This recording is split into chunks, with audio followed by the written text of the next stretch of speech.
Well, good evening, ladies and gentlemen, and welcome to this meeting of the Scrutiny and Policy Overview Committee. I am Councillor David Jones. I'm the Councillor for the West Highcliffe Ward, and I'm not the Chairman of the committee. I'm actually the Vice Chairman because, as you will see, the first item on the agenda is to elect a Chairman.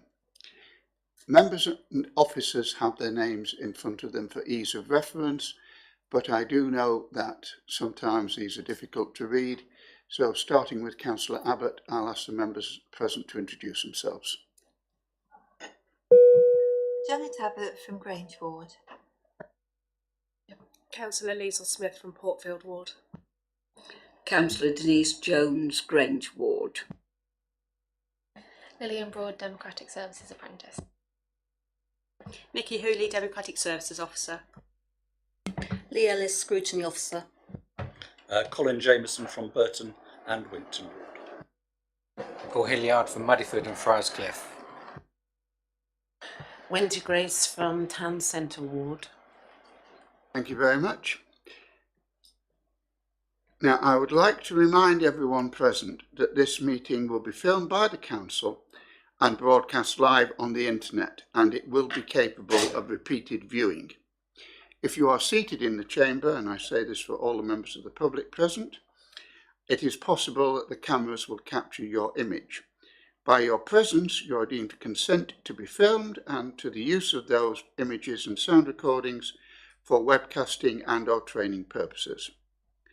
The chairman of the meeting can, at the chairman's discretion, terminate or suspend filming if, in his opinion, continuing to do so would prejudice the proceedings of the meeting, or if it is considered that continued filming might infringe the rights of any individual or breach any statutory provision. I would just say that in order to assist in the process this evening, I must ask everyone to ensure that mobile phones are either switched off or switched to silent ring.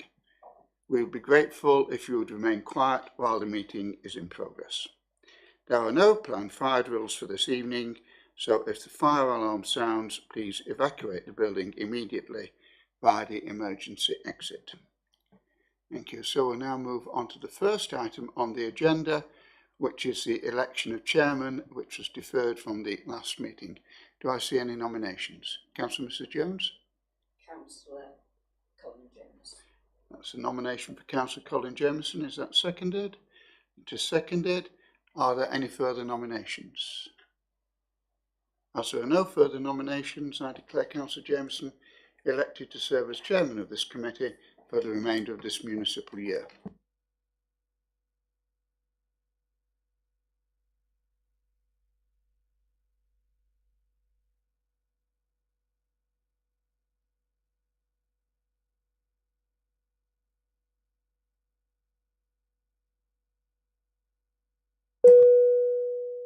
Thank you, David.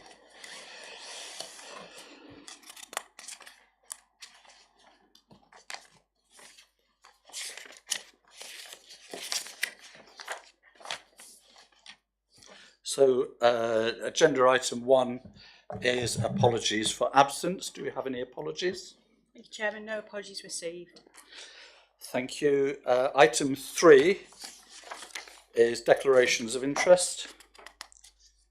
And just in case members are not quite sure whether to declare or something or not, there is an insert into the minutes which explains what is an interest and what isn't. Item 4, minutes of the previous meeting. Is it your wish that this is signed as a true record of what happened at the last meeting? So proposed, Chairman. Okay, thank you. Are we all content? Thank you. Before I go to item 5, I would just like to comment on one of our members who wished to bring forward a urgent item, but for technical reasons wasn't able to do so. But I'm going to ask her to speak to it when we get to the item, which is the work programme. Councillor Mrs. Smith. Thank you. Item 5, Christchurch Local Plan Review, overview of process.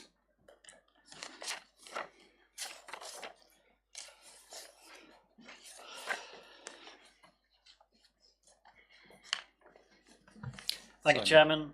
Good evening, members. I can deal with this report very quickly. Essentially, your committee asked to receive a report simply setting out the process which has led up to the Christchurch Local Plan Review Options Consultation, which started yesterday and for a period of 7 weeks until Monday the 3rd of September. So this report is about process rather than substance of the plan. The Community Committee considered the plan at its meeting on the 20th of June. So I'll just take you to the relevant paragraphs that are of most interest.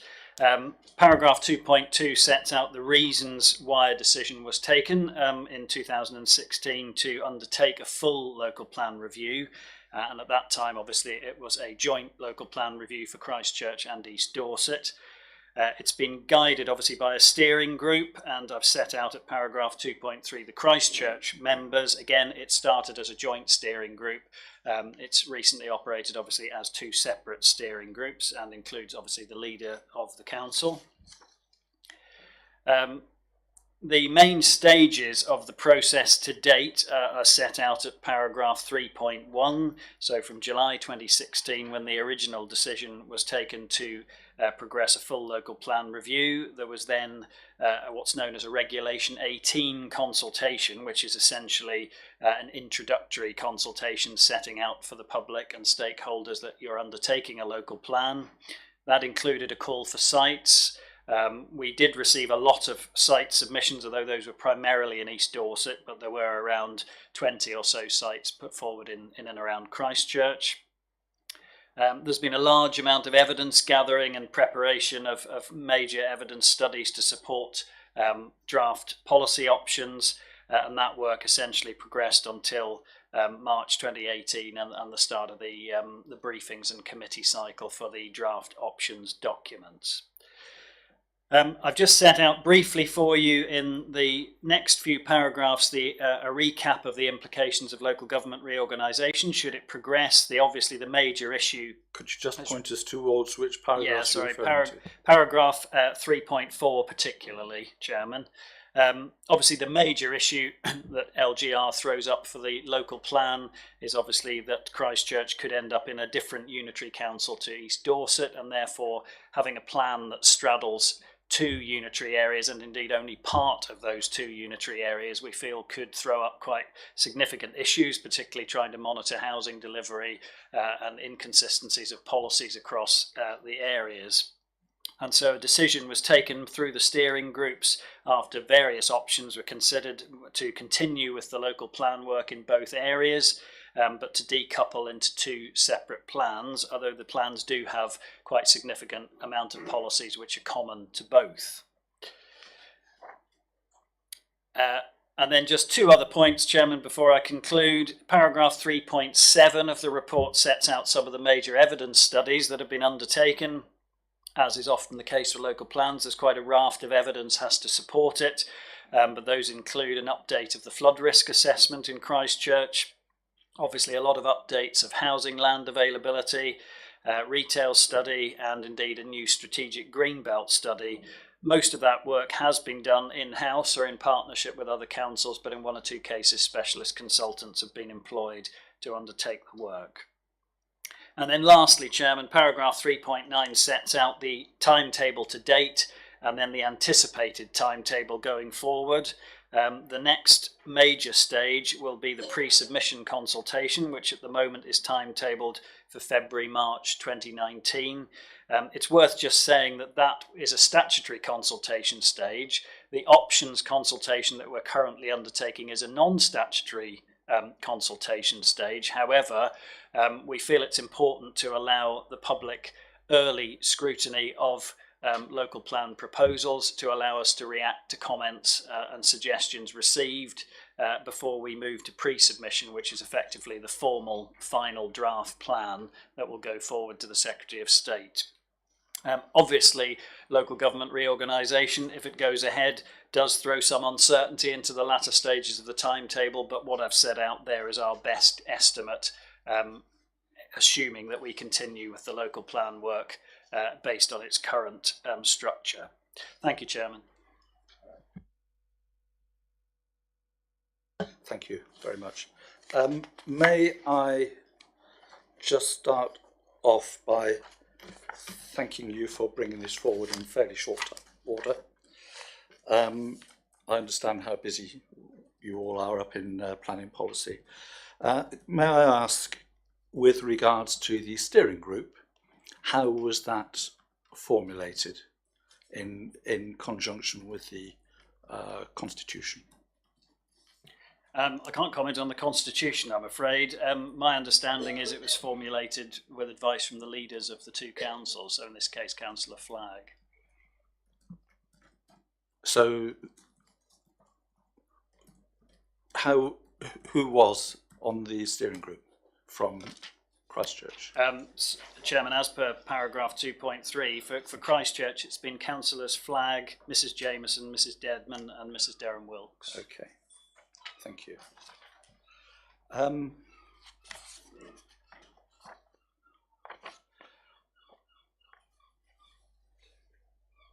You mention the consultation, which is a non-statutory consultation. If people have realistic comments, how will that change the review? Well, I mean, the essential point, Chairman, is that this consultation allows us to take full account of any comments that are received. The difficulty, Chairman, that the regulations as they're currently drafted cause is that in a sort of decision to try to simplify the old planning process, the government created just two consultation stages for local plans. One is Regulation 18, which, as I say, is really just an introduction to say we're going to do a local plan. And then the second is pre-submission. The difficulty that the pre-submission stage causes authorities, and this is common, I think, to nearly all planning authorities up and down the country, is that once pre-submission is really supposed to be your final word on your policies. So if you receive objections, for example, or suggestions for changes to your policies, really all you can do with those is package them up and they go in front of a government inspector. I think in Christchurch and indeed in East Dorset, I think we've always taken the approach with local plan work that we want to give people genuine attempts at genuine opportunities, not only to give us comments, but we can react and make changes to those. We've done that through the core strategy. Indeed, we did it through the old Christchurch Borough local plan. And essentially the prime purpose of this options consultation is to set things out in an open way so that we can receive comments and then consider them and, if necessary, make changes. Between the end of the consultation, which is in September, and the analysis and the committee approval, which committee is that? Well, it's likely to be to go through community and probably scrutiny, I would think, in that particular case first. And get signed off by full council. I'd need to double check whether full council is required for pre-submission, but that's possible, yes. So between September and December, then there will be you will be looking at significant comments and suggestions, and they will be accommodated as appropriate. That's correct, yeah. Right, so thank you. See, that's Chairman's privilege. He always goes first. Do I have any further questions or comments, please? Vice Chairman. Thank you, Chairman. Well, first of all, I think it's very commendable that we are looking at this as the options stage to try and capture as many genuine public opinion as possible. But through you, Chairman, if we're going to be doing this, could the officer just clarify what arrangements we're making to go to residents' associations and other bodies? Yes, there's. We're holding a specific briefing in Christchurch for the two parish councils and residents' associations, and the date has just escaped me, but I think it might be the 3rd of August. We're trying to get all of these in as early as possible in the consultation period, so people then have time to digest the documents. There are also two, well, we're calling them roadshow events, which is similar to we've run in the past. One to be held in the Regent Centre foyer on the 7th of August, and one in Burton URC Church Hall on the 9th of August, but they'll run between 3 p.m. and 7 p.m, where people will be able to come in and see display boards with various of the local plan proposals. Obviously, as well as those public events, there'll be a number of key stakeholder meetings. In one or two cases, we've already had requests from parishes to have one-to-one meetings, and we're trying to accommodate those as well. So there'll be a number of different consultation methods used to try to improve public awareness as much as possible of the local plan, and that includes some of the more modern methods such as Twitter, Facebook, etc. Thank you very much. Just to ask for a little bit of clarification further. The briefing that you're holding for the parish councils, did you say you're holding a briefing for parish councils and residents' associations, or a briefing for parish councils and also for residents' associations? They'll be in the case of Christchurch, they'll be combined. So it's one briefing. Thank you, David, for letting me just dive in there. I think parish councils have a separate role to play here, and there are only two. So you did say there will be one-to-one briefing of parish councils as appropriate. Well, if the parish councils request one-to-ones, we're not providing one-to-one briefings for each parish council. Okay. I think my understanding where you're inviting two people to attend a briefing is probably appropriate for residents' associations, but not for parish councils. So I don't know if that cuts across what you were going to say. Through you, Chairman, I was leading up to this point that as parish councils are at present third-tier authorities, but they're elected with their own mandates, and they may well become second-tier authorities and may well have eventually find that there are more duties. I can't help thinking that it would be more appropriate if we were to offer each of the parish councils an individual briefing for each of the members, rather than just say you can send two members along to a meeting with the residents' associations.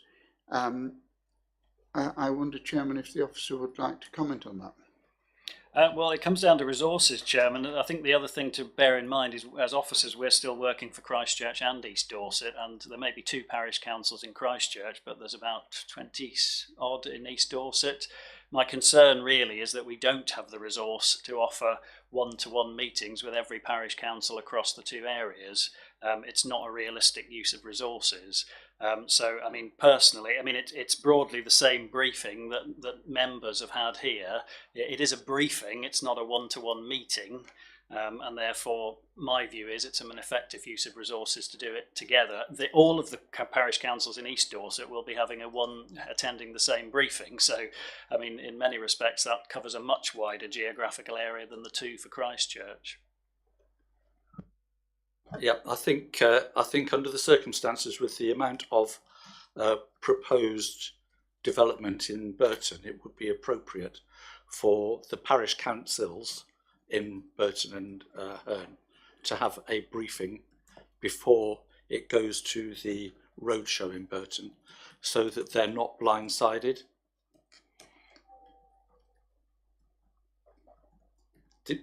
What was the date for the Burton roadshow? Was the 9th of August, Chairman.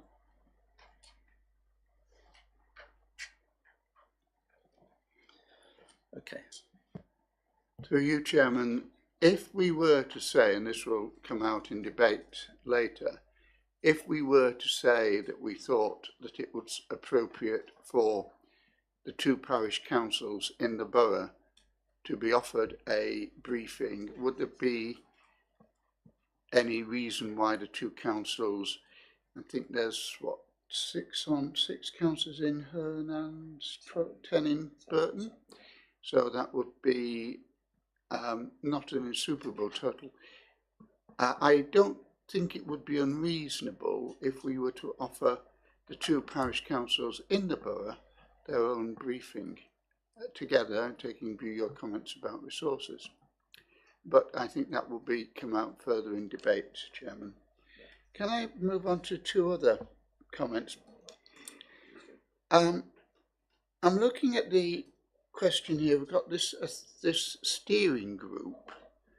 Now, somewhere along the line, and having been at one point lead councillor for planning policy at the time of the genesis of the present local plan, I think it was called the Local Development Framework then, I seem to recall that the options document went to scrutiny first, because it went to scrutiny and then on to what was then community services, because after all we are a scrutiny and policy overview committee, and this is a very big policy. I'm just wondering why this hasn't come to scrutiny. Not the process, which I'm glad has come, but the substantive document, because having read through it, I have quite a lot of concerns on various issues, and I'm sure other members have. This was discussed at the steering group as to whether we could use Community Services Committee, and in the case of East Dorset, Cabinet, with OPA to take the reports through without prior scrutiny approval, and the steering group supported that. Which brings me back through you, Chairman, to your question. What is the constitutional authority of the steering group? Scrutiny has a duty to overview policy. The clue is in the name. And I am very disturbed at a number of instances where scrutiny seems to have been cut out of the loop, not just with planning policy, but on other matters. Scrutiny seems to have been cut out of the loop. And I really am unhappy about this. So I repeat the chairman's question. I think we've had the answer. Yeah, it was agreed by the. But through you, Chairman, that isn't a constitutional authority. It doesn't make it right, but it's what happened. Okay, thank you for that. Is there anything else? I'll come back in debate, Chairman. Okay. Any further questions before we go into debate? Paul, Councillor Hilliard. Thank you, Chairman. Please, could we offer just a couple of points? First of all, the scoping Regulation 18 consultation in September and November 2016. How did you advertise for comments, or did you go out to people? Yes, we undertook the same sort of consultation we normally do. So we maintain a database of people who wish to be contacted about local plan preparation, and we went out to consultation on it. I mean, as I said at the outset, the difficult all the Regulation 18 actually says, if you read it, is a local authority must notify that they're starting a preparation of a local plan. So I mean, you could do the minimum of sending people an email to say, just to tell you we're going to start doing a local plan. I mean, I have to say, we felt that would be a rather waste of a consultation. So we produced a short 10-page document essentially saying we would like people's views on what the scope of a local plan review should be. And a second element to that was, if you have land, property, etc. that you would like to make us aware of, then this is a chance to do so. I mean, as you can probably imagine, we didn't get a huge amount of responses on the scope, but we did get a very large amount of sites, about 140 in all, although, as I said, the majority of those are in East Dorset. So we broadly followed the normal consultation process, and I would say probably had an above average response to that particular stage. And just a further question. In the report it mentions there were some issues with decoupling East Dorset. So I thought generally they would be sovereign decisions about housing for Christchurch, housing for East Dorset. What were the types of issues, please? Well, it wasn't so much issues. I think what the steering group had to consider were simply the different potential options that we could follow. So, for example, aside from what we're actually doing, we could have chosen, for example, to simply abandon both local plan reviews. We could have pressed on with a joint local plan and simply said, it's for LGR to sort that out. Or the other option would be to try to talk to adjoining authorities and say, would it be appropriate to start doing, for example, 2 unitary plans now? I mean, we didn't think that any of those other options were particularly realistic for various reasons.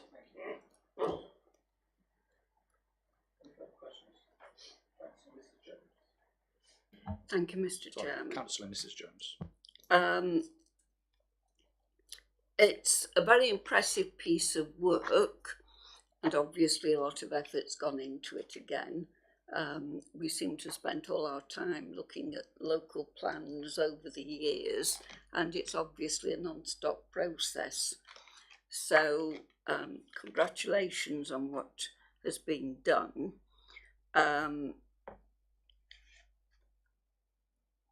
I would make one comment in that I think looking at our population, you're expecting wonderful eyesight because you've got some beautiful pie charts and maps, etc. But I'm not sure how many of our residents will be able to read the small print. Or, for instance, on page 16, where you've got the colours, it's very difficult to see the colours on the left-hand side of the pie, where you've got the pie chart. Are you referring to the key? The key. Yeah. So it may be that those kind of things, you obviously, I would imagine you're going to do in your displays so that people can really see them. I just wondered, Mr. Truick, how you reached your conclusions on areas, because as a councillor for Grange Ward, I was a bit staggered to read some of the comments about it. Not the fact of deprivation, but the fact that you say it needs regeneration, it needs more community facilities, when I think my fellow councillor would say we're actually well endowed with community facilities, much more than many of the other areas. So how did you reach these conclusions? Well, so I think before you go on, I know we are on the border of content and process, but I think it is a process question. Yeah. If you're happy to. Can I just deal with the first point as well? Because we are conscious, obviously, that some of the maps in this document can be hard to read. I'll take the point back about pie charts. I mean, that's something probably when we get to later versions we'll enlarge. One thing I would say is you will notice in the document there are quite a few Greenbelt anomaly maps, which are quite detailed, and we've had to put what is, I would freely admit, a very difficult map to read. But in those cases, we're going to back that up with an online GIS layer that you can actually interrogate, because they do come down to the boundary between one house and another. So we've tried to sort of get round that potential issue.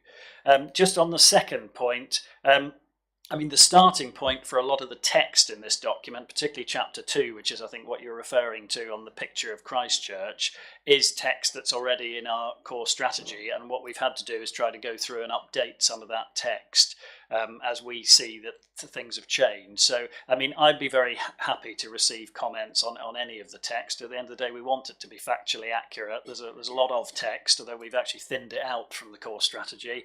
But certainly, you know your wards best, and I welcome any comments back to say, well, actually, things that paints a rather depressing picture and things are better, because that is supposed to be the context section, and needs to be as accurate as we can make it.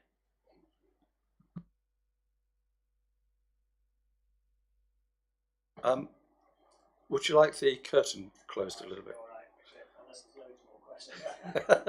Could be a long night. On that same subject, may I ask then, when we're looking at demand, future demand, that's obviously led from some government type census statistics. Could you just talk us through that, please? Well, in the case of housing demand, which is probably, I think, what you're referring to, it's worth saying that this local plan options consultation is based on the government's proposed national methodology for calculating housing need. And at the moment, Chairman, we anticipate that that will find its way into the final version of the new National Planning Policy Framework. It's still in draft at the minute.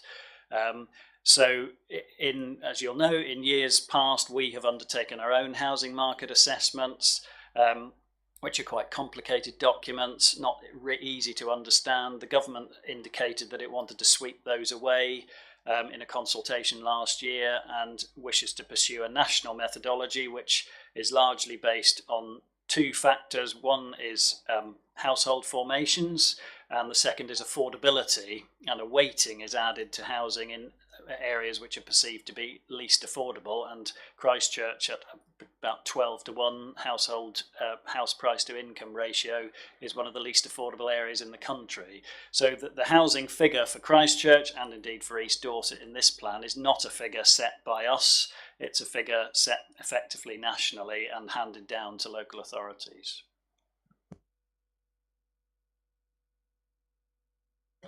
Thank you for that. I might come back with a supplementary in a minute.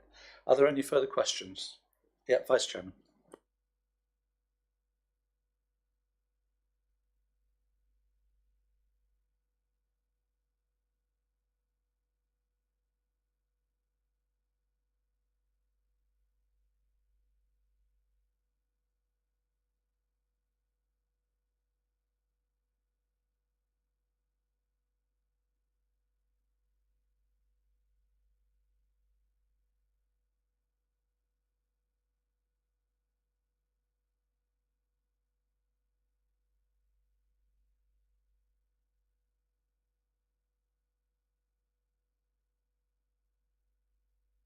Oh, thank you. This moved then into the process when you looked at the section or the regulation 18 consultation September to November, again 2016, and then in I think you said in 2017 you moved into the preparation, the policy options, but then in March of this year you felt that it was best to diverge. Can I ask, and I'm sorry to come back to this, but I think it's important that we do get this clear. At what point was this steering group, and I think you said at first that it was a joint steering group between East Dorset and Christchurch. When was this constituted? When did it come into life or whatever? I can't remember an exact date, but I mean, effectively, it's met since the decision was taken to undertake the local plan review. So, I mean, the first meeting would have been not long after July 2016, and it's met regularly since. Thank you very much indeed. And I think I'll come in with possibly the last question before we go into discussion.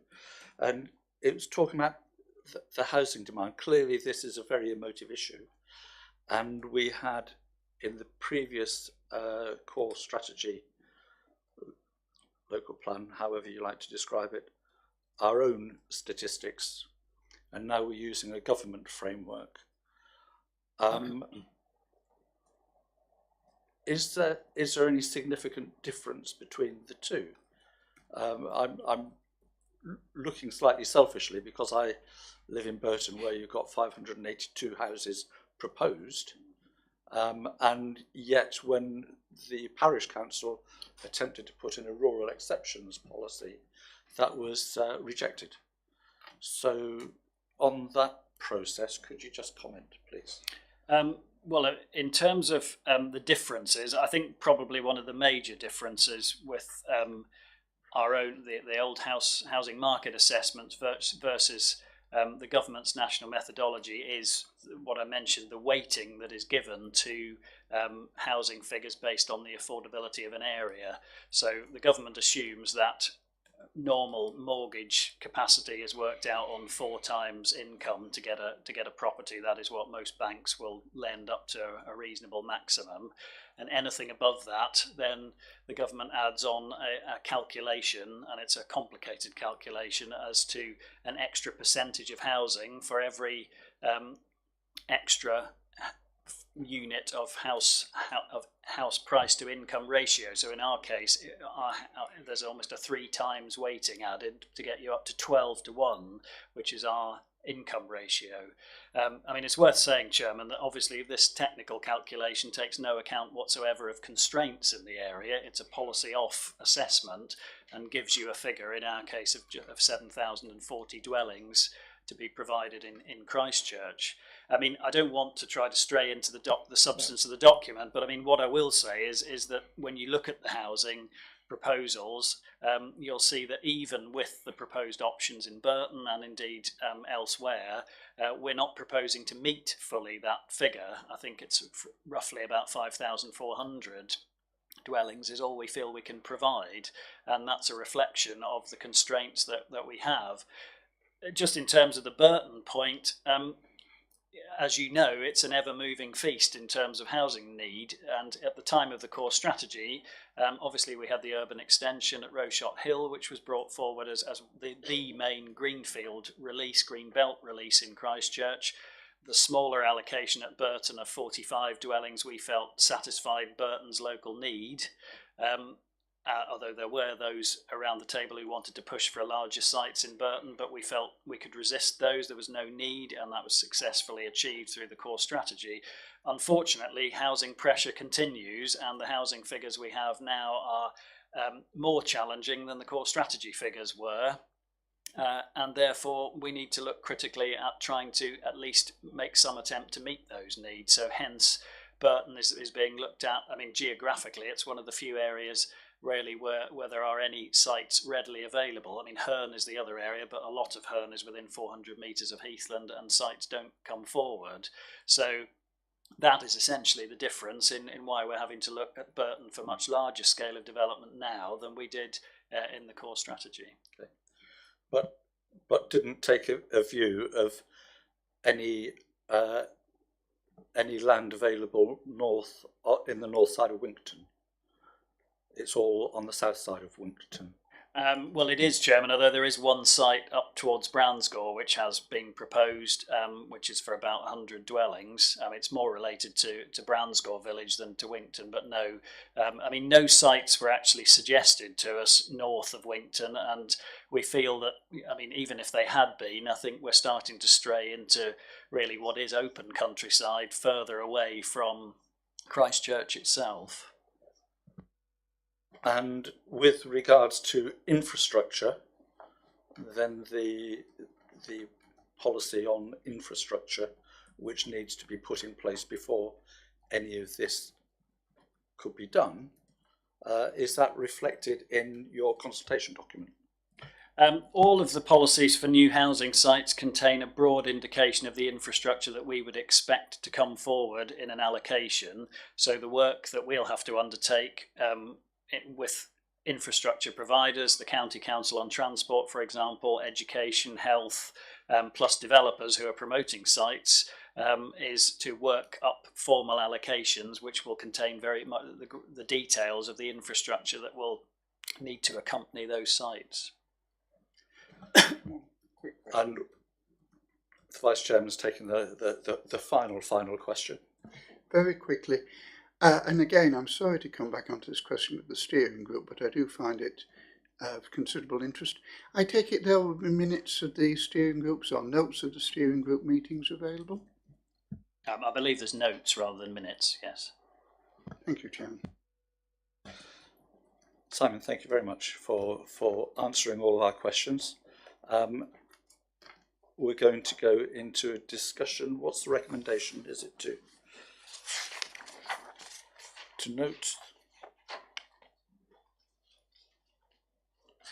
it's recommended that the report is noted. Are we going to have any discussion prior to that point, Vice Chairman? Thank you, Chairman. My concern, and as I'll second Councillor Mrs Jones' comments about the work that's gone into the document, but I am concerned that it's not come to scrutiny first. I think scrutiny would be able to have a valuable input into this. And while I would understand that there are time pressures, and that the next time that scrutiny meets normally will be in September, and by that time the consultation will have been closed. Chairman, I wonder if there will be support for the idea of a extra meeting of Scrutiny Committee to consider the actual document, because there is a lot in here and there are a lot of comments that I believe members could make. It would have to be in August, I agree, and to that extent it's unfortunate. I think the end of August would probably be better, because then hopefully people are back from holidays. But I do not like, Chairman, that scrutiny has been bypassed again. I also think that, again, we really must get an input, not just through the meetings, through a one-to-one briefing and presentation and so on, and going back to councils, but I think it would also be helpful if we used our powers, which we've not exercised very often in the 18 years that scrutiny has been in existence, of inviting a member from each parish council to attend a special meeting, and then I think that we're allowed to invite them to speak but not to vote, for which the traditional term was observer speaking. Chairman, there is a lot to do, and I do appreciate that what we're trying to do and why we're trying to do it. But I really do feel that we could make a contribution, and I therefore propose, Chairman, that we note the report, that we thank the officers for their work, but that we have a special meeting of Scrutiny Committee in August, at the late August, to discuss the actual substantive document to enable scrutiny to carry out its role of overview, as it should have been doing from the start. Thank you, Chairman. That is a formal proposition. Okay, we have a proposition. Is that seconded? Okay. Councillor Mrs Smith. I agree with what you're saying. However, I do think maybe if we are going to invite parish councillors, that we should also make sure that there is at least one member from every ward present, so that they can bring up any issues that they may have in their ward, so that we don't miss any wards. Other than that, I'm happy to second it. To you, Chairman, it is open to every member of the council to come to Scrutiny Committee and ask to speak with the Chairman's permission. It is not open to parish councillors to come. That's why I'm saying that we put it in that we invite them. I was just hoping we could actually invite members from each ward to come and speak and give their opinion. And I think that is taken. Yes. So, Councillor Hilliard. Thank you, Chairman. As the officer said, the actual content's been at community committee in June, and obviously the consultation's occurring now. I'm just thinking, well, what are we likely? What's the outcome of our scrutiny to achieve? Bearing in mind, there's going to be another consultation opportunity after all the feedback is obtained early next year, that we could loop into that, but it just seems like I don't know what we'll be achieving. I think, bearing in mind the significance of the this matter of the local plan review, and it is huge. It's probably the most important thing that's coming through this, apart from LGR, that's coming to this council. That we should take the opportunity, which should have been offered to us in the first instance, to discuss the content, and we can tease in some of those points that we have been alluding to this evening. But I don't know, David, if you want to add to that.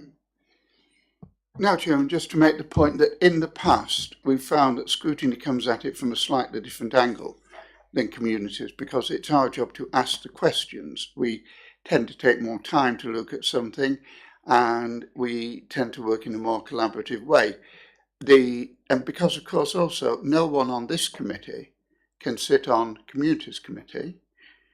Now, I have found in the past, again, when I had some involvement in this right at the beginning of the last local plan, again, scrutiny did make, because the process was then, it came to scrutiny, then to community services, then to full council. So we were able to present communities with our views. Communities could look at the views and say, well, yeah, that's a good idea, or whatever. This is having to be done somewhat backwards way around, but that's not the fault of this committee. And I do think, as the Chairman said, this really does need maximum scrutiny, because it is going to determine if we are successful and we stay as an independent borough. This will determine the shape of the borough up till 2033. And I don't think there'll be too many of us who will still be on the council in 2033, though Eric Spreadbury did manage 50 years. So it is I think it is of crucial importance, and therefore I think, although it is backwards way around, we should be able to make a definite contribution. And also, of course, we can do, as has been said, we can invite outside and we can invite other members to make a contribution in a way that isn't really possible at scrutiny, at communities. Thank you. Thank you, Councillor Hilliard. Is there any other contribution to debate? Councillor Mrs Jones. Just like to echo your comments, Mr Chairman, about how important this document is. When we were visiting the neighbourhood in which we used to live, there was great concern amongst people there whose authority had not worked on the local plan, and they were finding themselves with all kinds of issues for the future which they couldn't really do anything about, and there was great concern. So I think, yes, it is a good thing that we have approached this as we have done, that we're trying to project forward into the future as we've always done. And I think the more scrutiny we give it, the better. Thank you. Any further comments? Any further debate? It has been proposed and seconded that this matter comes back to this committee for proper scrutiny of the substantive consultation document and the review in late August. I'm going to go to the vote. All those in favour, please show. That is unanimous. Thank you very much. Simon, thank you very much for your time and patience.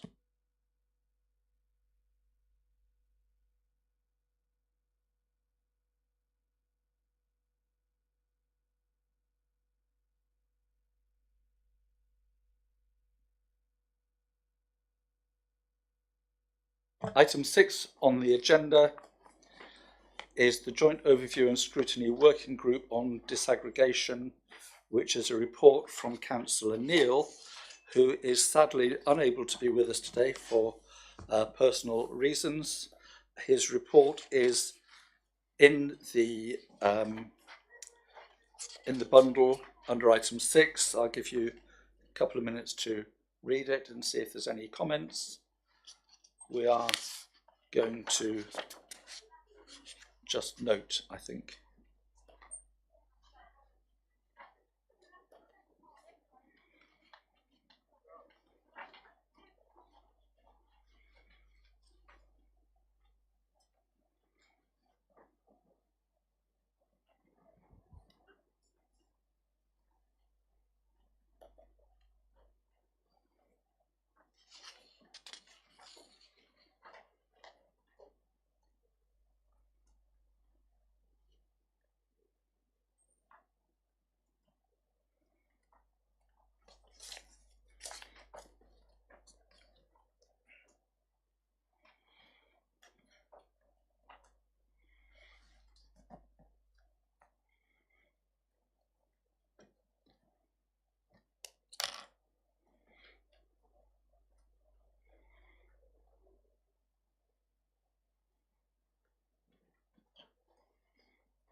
Okay, I think we'll agree it's a comprehensive report, Paul. I was going to request, I'm not sure, it's Councillor Smith on this committee as well, to really pass on the feedback, certainly from an education point of view, and I would imagine some other, like healthcare and other services, that the people on the street are not hearing anything. So, for example, the schools, the Grange, the Twynham, the Highcliffe, they're not hearing a lot. They've got their own committee formed of the heads of those, and they're trying to engage with Dorset and Bournemouth, but it's a slow progress of information for all. And it could be that it's early stage and no one knows, but it is important. And I know we talked about health and care. It's important to keep the information flow going as soon as you can. Thank you. Lisa, do you wish to comment on this before I ask David to comment? Only my point of view on that is that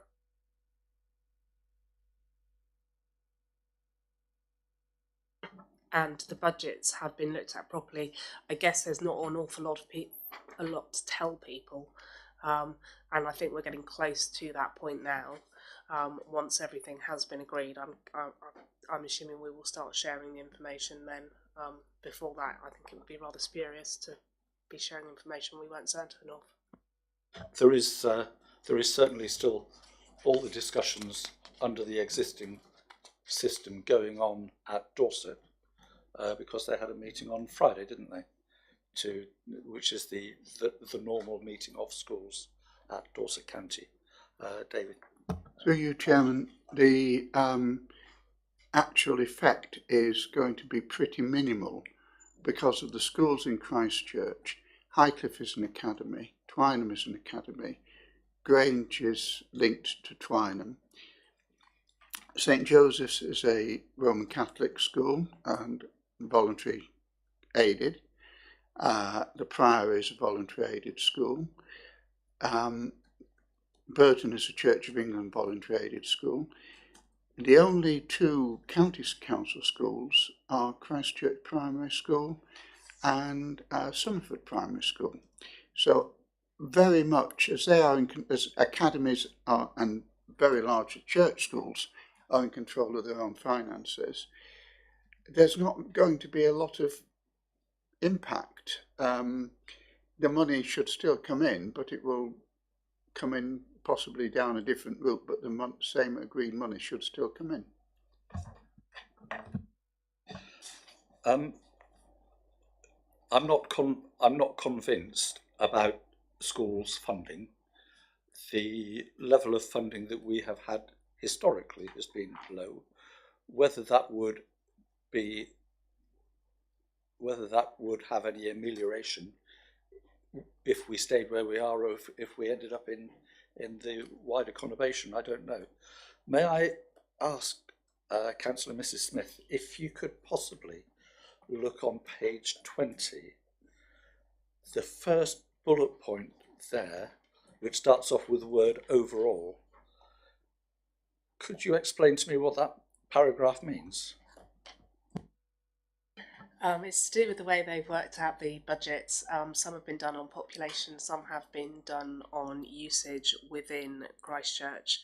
So the disaggregation doesn't necessarily equate to the population of Christchurch. It may actually equate to the usage within the area. Not all services are used by everybody.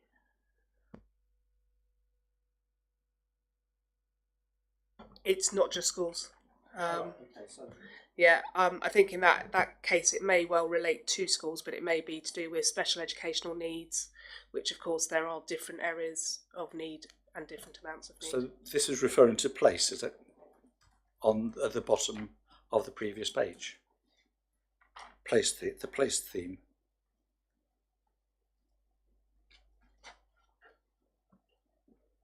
On the bottom of page 19.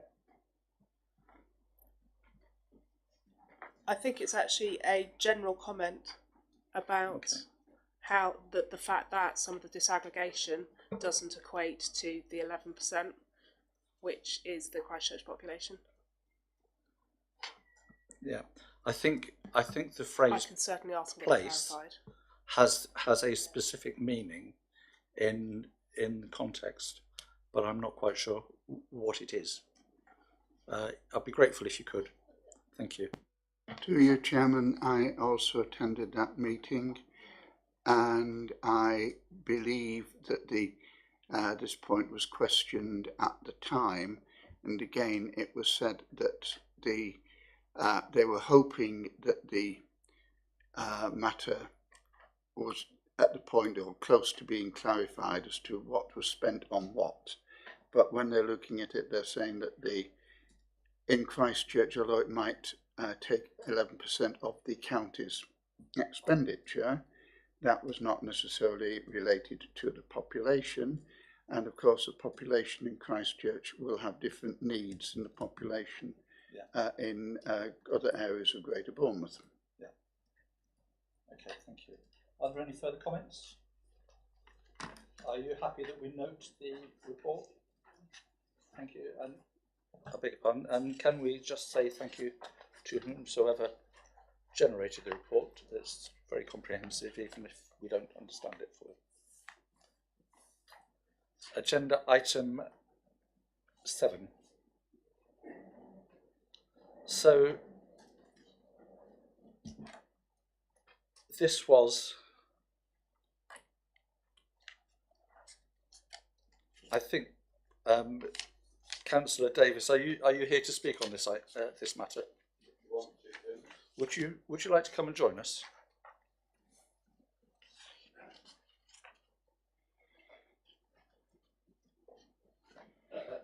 Thank you, but can I say just before I start that I was unable to attend the last police crime panel due to the untimely death of my wife, but I can certainly update you on the strategic alliance in relation to the merger and maybe any other points the committee want to ask me. Thank you.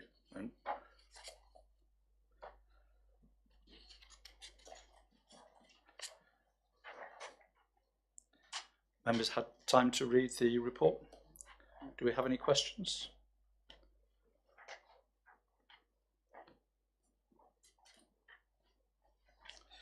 It is very heavy and very, very long. But if members would like me just to update them on where we are with the police merger that I received this afternoon, I'm quite happy to do that. Hot off the press? Very hot off the press, and you will be getting a copy once I get back to my computer. Okay, just a quick update then, members. In September of last year, the Chief Constable of Devon and Cornwall and the then Chief Constable of Dorset announced the plans for a proposed merger. This is the first time in 100 years that there's been a voluntary merger proposal with both Chief Constables believing that it is the right thing to do.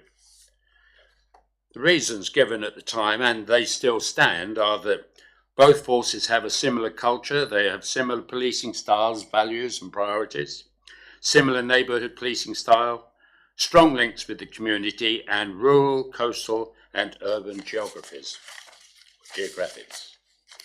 Now, there is a timeline for this. I think some members will know that this has gone out to public consultation. It went out last month. The consultation lasts until the 23rd of August this year. In September, there will be a review of the engagement process, i.e. the consultation, for a full business case if the public are happy with this merger to go ahead. And the full business case has to be presented by October of this year. The Home Office consideration of proposed merger with indicative support will be given by the end of the year. Now, if it goes ahead, next year, early next year, there will be further engagement with staff, legislation changes. By November next year, a shadow force will be implemented. And then by May 2020, elections for a single police commissioner and single chief constable. They are one of the great things, of course, on this, because they'll be doing away with 2 very, very senior appointments. The timescales are dictated by the PCC's elections in May 2020. If this timeline is missed, change cannot happen statutorily until 2024. So that's a quick update on the proposed merger. Thank you for that. Any comments, any questions, further questions? Talking about our local police cover in Christchurch, do we have somebody new in charge, a new sheriff in town? I'm glad you asked me that, because I met him yesterday with Julia Howlett. But would you believe he's a Verwood-based officer, still a Verwood officer, but for the next 3 months, he promised me yesterday that he would devote his time to policing in Christchurch. He trusts his officers in Verwood to work safely whilst he's not there, so he gave me that assurance, and I can only accept that. Our own sergeant, because we've now only got one sergeant policing Christchurch, is based in Poole doing something else. Is that perhaps why we don't get any presence at the parish council meetings? Exactly, and that was brought up by me as well. It's the same story, that there are a shortage of troops on the ground, when the PCC tells us all that the force is up to establishment. I just don't know where everybody is. Okay, thank you for that. Paul, Councillor Hilliard. Thank you, Chairman. Councillor Davis made a good point when we were talking earlier that obviously 101 is the main contact for non-emergencies, but you also commented that report crime online works, if not more efficient. So I think that's good to take on. Yeah, that's absolutely right. Again, I'm going to send this out tomorrow for you. 101 is abysmal. The PCP, the Police and Crime Panel, they looked at this last year, and it really hasn't improved much. Despite extra staff, it sometimes takes 20, 30 minutes for the phone call to be answered, and sometimes it's not even answered at all. So it's been pointed out to me that it is quicker to actually report something online. And if you go on the Police and Crime Commissioners, the Dorset Police website, you will see what the web address is. But I will be sending that out again to everybody tomorrow. That's all members, not just this panel. The interesting, I'll come to you in a minute. The interesting thing, and I've been involved in dialing 101 and all the other means of communication, is getting a response. It's not only registering your issue, your complaint or your low-level crime, it's actually how long does it take to get a response, and sometimes is why people show their frustration. So if you were to report something online, is there somebody at the other end who's doing something with your complaint, or does it wait until operating out, office hours? Now, there is somebody who would deal with that complaint online. As you are aware, when you ring 101, somebody will answer you and then take you through a series of questions, and it's that person who decides whether or not something has been committed and what sort of response. And my own personal view is, and I know we're on television, I think that system is wrong, because you're based solely on the perception of the person that takes your telephone call, whether to respond or not. Thank you. Vice Chairman. Anybody else? Thank you, Chairman. Just one small point on this. Once again, we have this thing about you should do it online, and the trouble is that we have an awful lot of people, particularly in some of our more deprived areas, where they aren't online, and you do have people who are extremely suspicious of using computers, even though they're capable of, and it's a weakness. And again, it may be that in 20 or 30 years, when the generation that's going through school now have grown up, and it may be then that will be justified in expecting everybody to use online as preference. But until that happens, it's still a weakness, and you must still make adequate provision for people to speak to a person rather than speak to press buttons on a screen. I agree with that comment entirely. Councillor Mrs Jones. Thank you, Mr. Chairman. Thank you for bringing this issue of crime to us, Councillor Davis. You obviously attend an awful lot of meetings, and I'm sure other members along with me are very grateful for the work that you do. One of the things when this first came before us at licensing that you mentioned, and I wondered if you'd like to comment on further, was this increased incidence in knife crime, because this is obviously on page 35. This is something that involves a lot of young people, and it says there's been a 50% increase in knife crime within the Dorset area, which is a tremendous increase. And obviously, it says a general fear knives will be becoming ever present in schools. Well, obviously, they'll not only be in schools, but in their pockets when they are outside school as well. And I know one of the soaps on television has highlighted this incidence of knife crime in the last 2 or 3 weeks, and done the unusual procedure of actually focusing on people who have lost, real people who have lost children and other relatives through knife crime. How much do you think this is a problem within our area? If you can.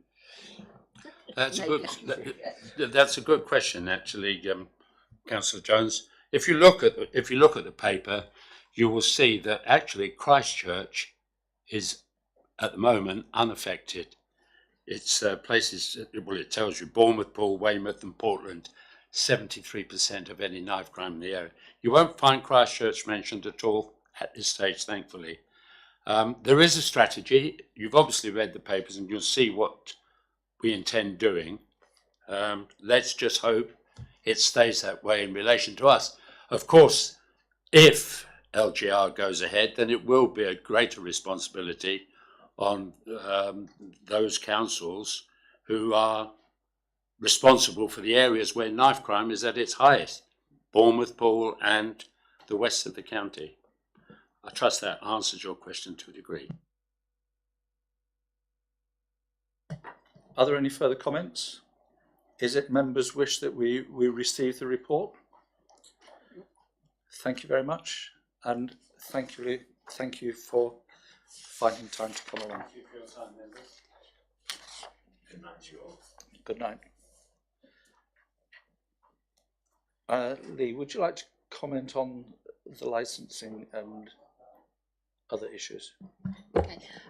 You may be aware that recently the reports that were just presented by Councillor Davis went to the Licensing Committee, and it was discussed at the Licensing Committee that there was concern that licensing wasn't meeting regularly enough, and was it the right platform for it to be discussed in the first place.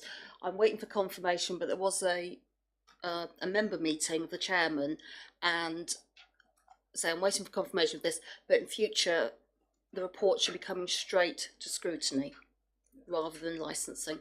So there was a delay built in while it went to scrutiny, waited for scrutiny before it came to us. So then, I beg your pardon. Yeah, Yes. because licensing tends to meet 4 times a year. Yeah. But I think there'd been some cancellations, whereas we meet every 8 weeks. It was getting stuck in that part of the process. I think in my absence, the vice chairman or the chairman at the time, I suppose. Yeah. Would you like to comment on that? I think it's one of the quickest meetings I've attended. Everybody, and Councillor Hilliard was there as licensing vice chairman, and it went through very quickly. And it was agreed that it's very sensible if it went to scrutiny. I think it was more of an issue for the officer team rather than for the member team, as figuring out where it was most appropriate. So just to confirm that I'll obviously be liaising with Councillor Davis in future, and the reports will be coming straight through. Excellent. Thank you very much. We're coming on to item 8, which is the work programme. Before I do that, I'm going to ask Councillor Mrs. Smith to talk about something that was raised at the full council meeting, and I think we all agreed should come here. Would you like to sort of enlighten us on where we are? Thank you. Certainly. At the full council meeting just gone, we put through a fabulous legacy project regarding play projects, and there are to be new play projects, refurbished play projects. However, one ward in particular felt that they had severely missed out. They have no play areas in their ward, and I would like to suggest that we add a report to the work programme to come to the next meeting of scrutiny, and that we investigate the possibility of a play park in that area, which is the Highcliffe and Watford ward, and also potentially clarify our play parks policy on this matter, and whether we actually need to look at possibly changing that, or how we deal with the process. It appears from the conversations we had at full council that maybe there are different ways of going about the process, and that scrutiny needs to take a look. Okay, thank you for that. I think it was from my view at the council meeting, it was quite clear that everybody agreed with that. I just wonder then if that could be done without jeopardising what's already been proposed. I don't think there's any plan to jeopardise what's already been proposed. I think the idea is that that goes ahead, and we look at this as a separate issue, potentially looking for separate funding elsewhere, so that it does not impact on any of the other wards. Okay. This is an addition to Could it be joined into the legacy? It could be joined into the legacy at a future time, but for the time being, it needs to be kept as a separate project. Thank you, David. Thank you. Through you, Chairman, I had agreed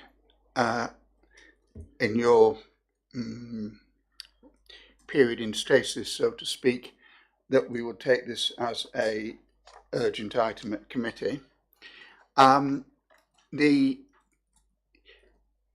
only concern that I have, and I think Councillor Smith has summed it up admirably, is that we are very heavily time constrained here, and rather than wait for we have a report from the officers in September, would it be an idea if we asked for set up a task and finish group to start looking now, possibly looking at alternatives, different funding streams where we might be able to pick up, because I think it's the main problem is that there does not seem to be any suitable site in the North Highcliffe and Watford ward that is readily available.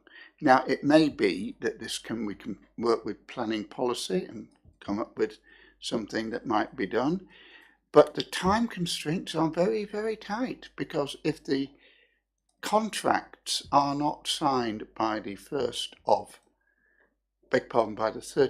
of March, then they ain't going to be signed.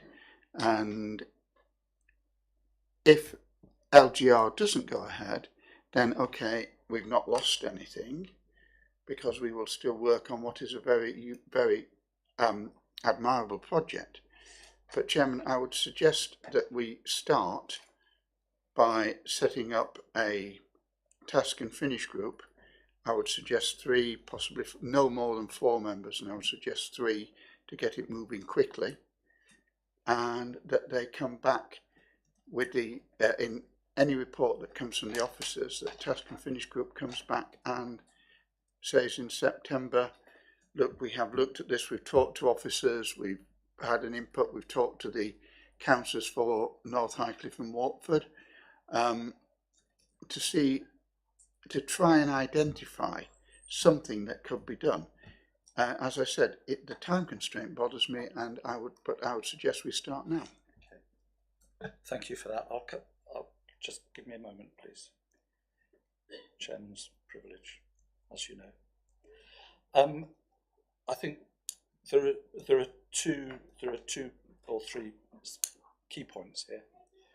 Firstly, we have a play policy which is extant, which, if we do this legacy, that play policy will be blown out of the water.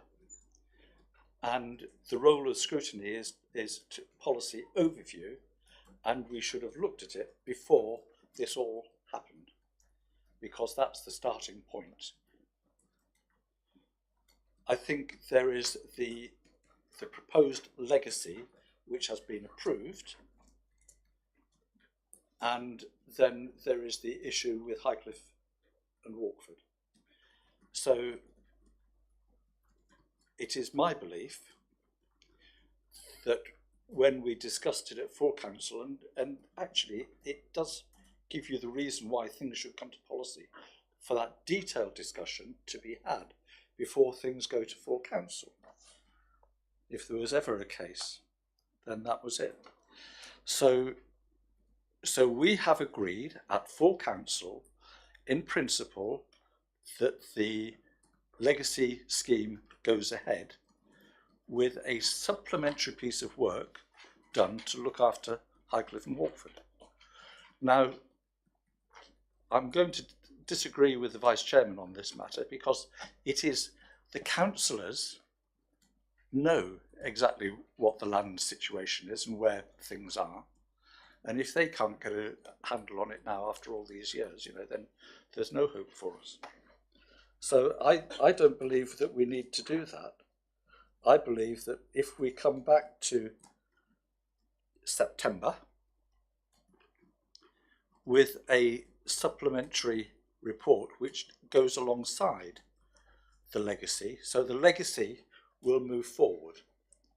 If we then have something that deals specifically with Highcliffe and Walkford, North Highcliffe and Walkford, then that will sit alongside the legacy and will join it at some point in the future. But we don't want to delay what's going forward, and we don't want to lose the opportunity for giving a provision for the Walkford and North Highcliffe residents. So I believe that we should accept a report coming forward to September with input from the councillors in Highcliffe and Walkford. And are you one of those? Oh, West Highcliffe. You're West Highcliffe. I always get confused. But you are. I am, yes. At county level. Yeah. Yes. But you still have. I knew that. I knew that. So that would be my suggestion, because I think it is coming into August. We've got a lot of work to do. We're asking officers to do a lot of work, and I think actually we've got all the information that we need without having to go through all of that. I don't know what members feel, but I also think that we should look at the play policy, because the play policy, which was under the old regional spatial strategy stuff, would say that you've got to have a certain sort of play area within so many hundreds of metres of where you live, and a whole network of things of different size and scope throughout the whole borough. And I think the legacy will change that fundamentally. So it needs to be overseen.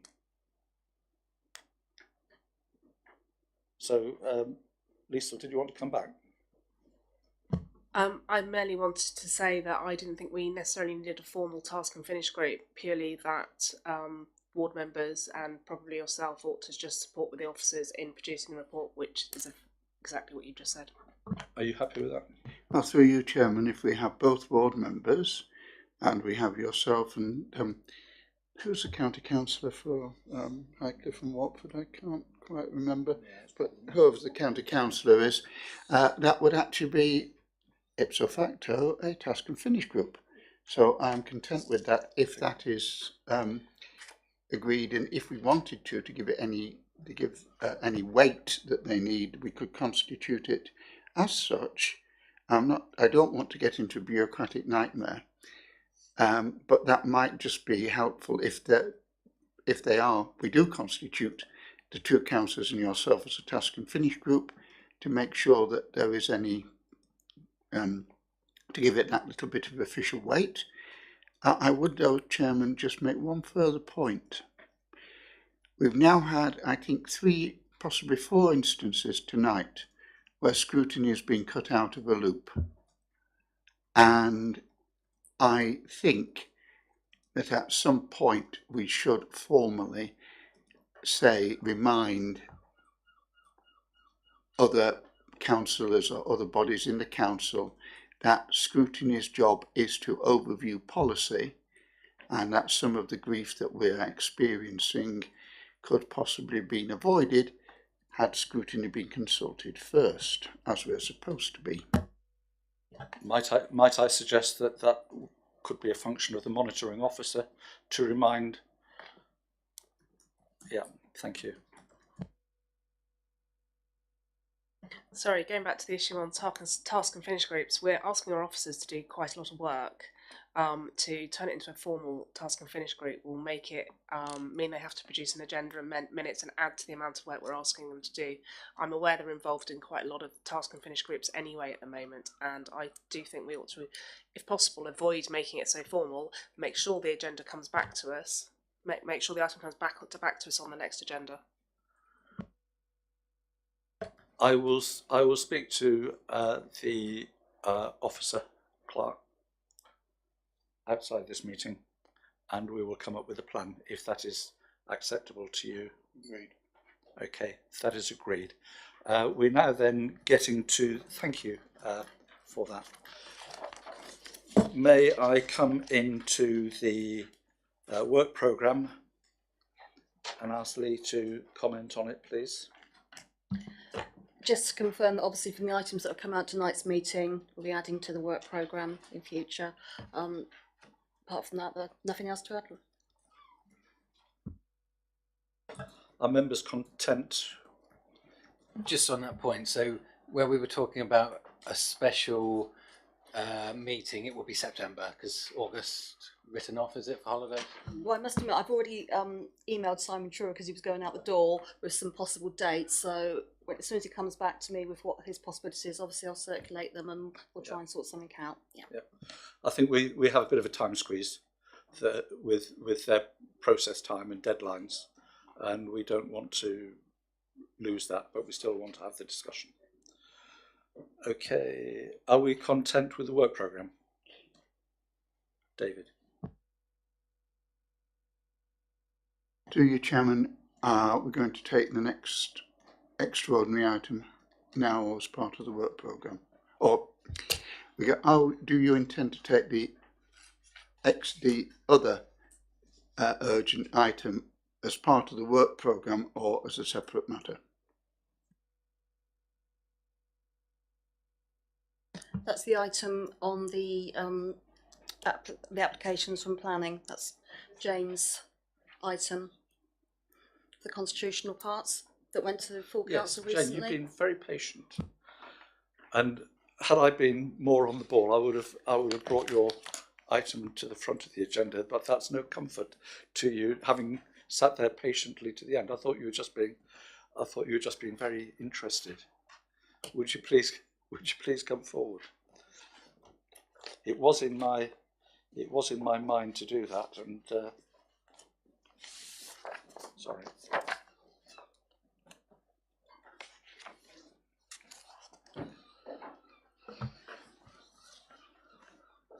So, Okay, thank you. off you go. Thank you. As members will recall from full council last week, the urgent item in front of you was referred to you following full council's decision to agree recommendations A, B and C that are set out in the report. So if I just run through the report, and I will give you a bit more background than is set out in the report if you're happy with that. The report sets out 4 proposed changes to the Constitution, all of which are a response to changing legislation or the way in which the courts are interpreting existing legislation. Just to clarify that point.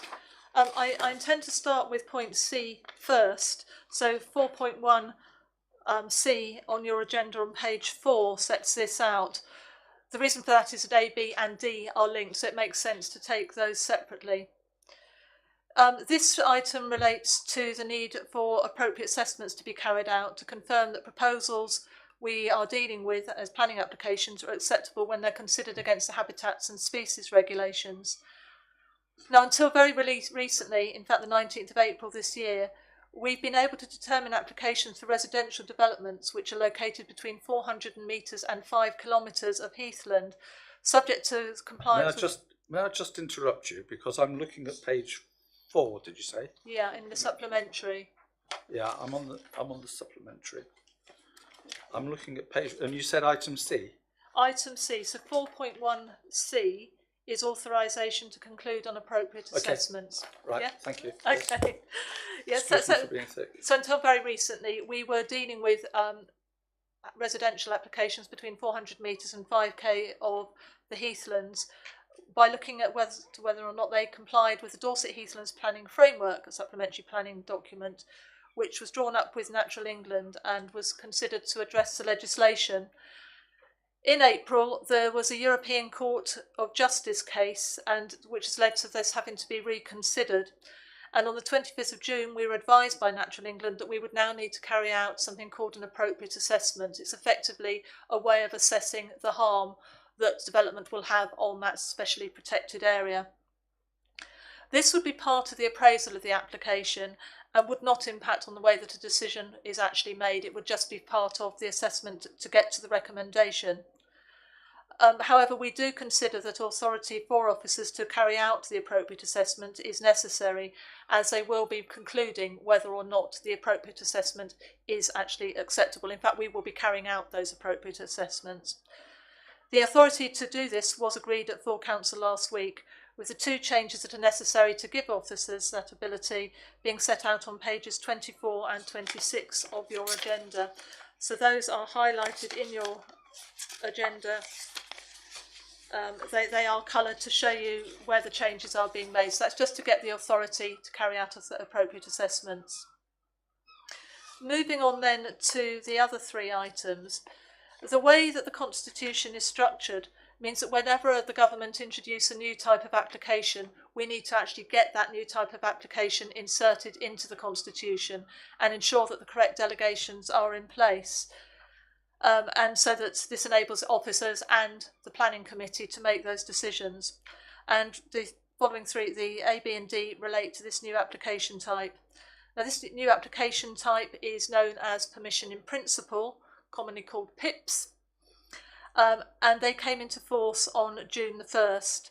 This is permission in principle by application. There is another type of permission in principle which we won't go into tonight because that comes through the plan making process.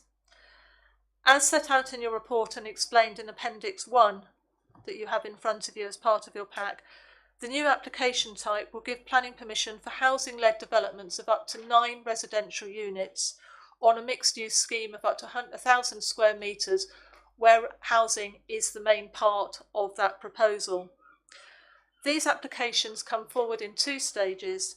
The first is called Permission in Principle, and the second part, which sits under that same legislation, is called the Technical Details stage. The changes that we are proposing, and I'll set out in Appendix 3 of your report, again on pages 23 and 24, and are necessary to ensure that we again have the ability to make those decisions in a legally sound manner. and 2 changes are required to do this, and those again are set out, and effectively they are noting the application types and setting out who will have delegation. So you have named officers, and it comments that the responsibility falls to Planning Committee. Without these changes, any applications that are received either for a PIP or technical details could only be determined by full council. And recommendations A and B were approved at full council last week and have now been added to the constitution. So we actually now have the authority. We have a process for determining these types of applications. Turning to recommendation D, which has not been approved, just a bit more background on this, and I'll fill in a bit more about the whole process. The government's ambition, as we all know, is to speed up and increase the efficiency of the planning process and to deliver more homes and to deliver them more quickly. The intention of PIPs via the application route is that a quicker and cheaper way for those taking a chance on smaller and questionably the more risky types of sites to establish whether a site is suitable for new homes or not. Now, until PIPs came in, the planning application process required developers to provide substantial amounts of information up front, and obviously at considerable cost to themselves.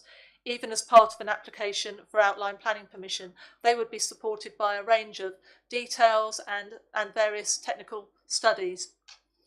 This means that developers have to go to significant time as well as cost prior to achieving any certainty that a development will be able to go ahead in principle. The aim of PIPs then is to give an upfront certainty that the fundamental principles are acceptable before developers actually get into those costly technical matters. To ensure that it's a quicker and cheaper process, decisions on both the permission in principle and the second technical details applications, we have to make decisions on those within 5 weeks of submission. The only matters that can be considered at the initial permission in principle stage are location, land use and amount. This will require submission of minimal details and supporting information. They're going to be very, very basic application types. All other matters, and this is where I think part of the issue is going to come in for members and for officers, is that matters such as highways impact, what the building's going to look at, where it's going to sit on the site, what impact it's going to have on amenity, trees, heritage assets, all those normal things that we take into consideration, even at the outline stage, will not be part of this process.